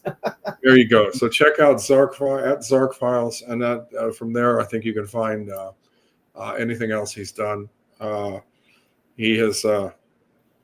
I don't know of anybody else in the country that has done more work on our voter rolls than he has, and that's saying something because a lot of people, myself included, have spent a lot of time on it. But the proof is in the pudding, and Dr. Paquette's got a lot of pudding. Which reminds me, I need to go have dinner now. But anyway, we about time to wrap this up. Thank you very much. Thank you, S2, if you're still listening somewhere out there in the ether. Please support the Patreon of this channel, patreon.com/survival dispatch. Let me double check that because I haven't actually, don't want to mess that one up. Yes, patreon.com/survival dispatch, all one word. And if you want to know more about me and my findings, this is scrolling down some of my sites, and my X account is there, fsociety_1942. MAGARaccoon.com is probably the easiest one to remember because you can get everywhere else from there. I have too many websites, but what can you do? Anyway, it's been a pleasure, and hopefully we can do it again. Thank you, everybody, for tuning in to the second ever Lone Raccoon Weekend Update. Hopefully there'll be a third. We'll see. Just, God bless you all, and God bless America. And now we will end with a word from our sponsor, which is Hunter Sensing Sunglasses. Thank you again. All right, you take care. No problem. Have a good night. Take care.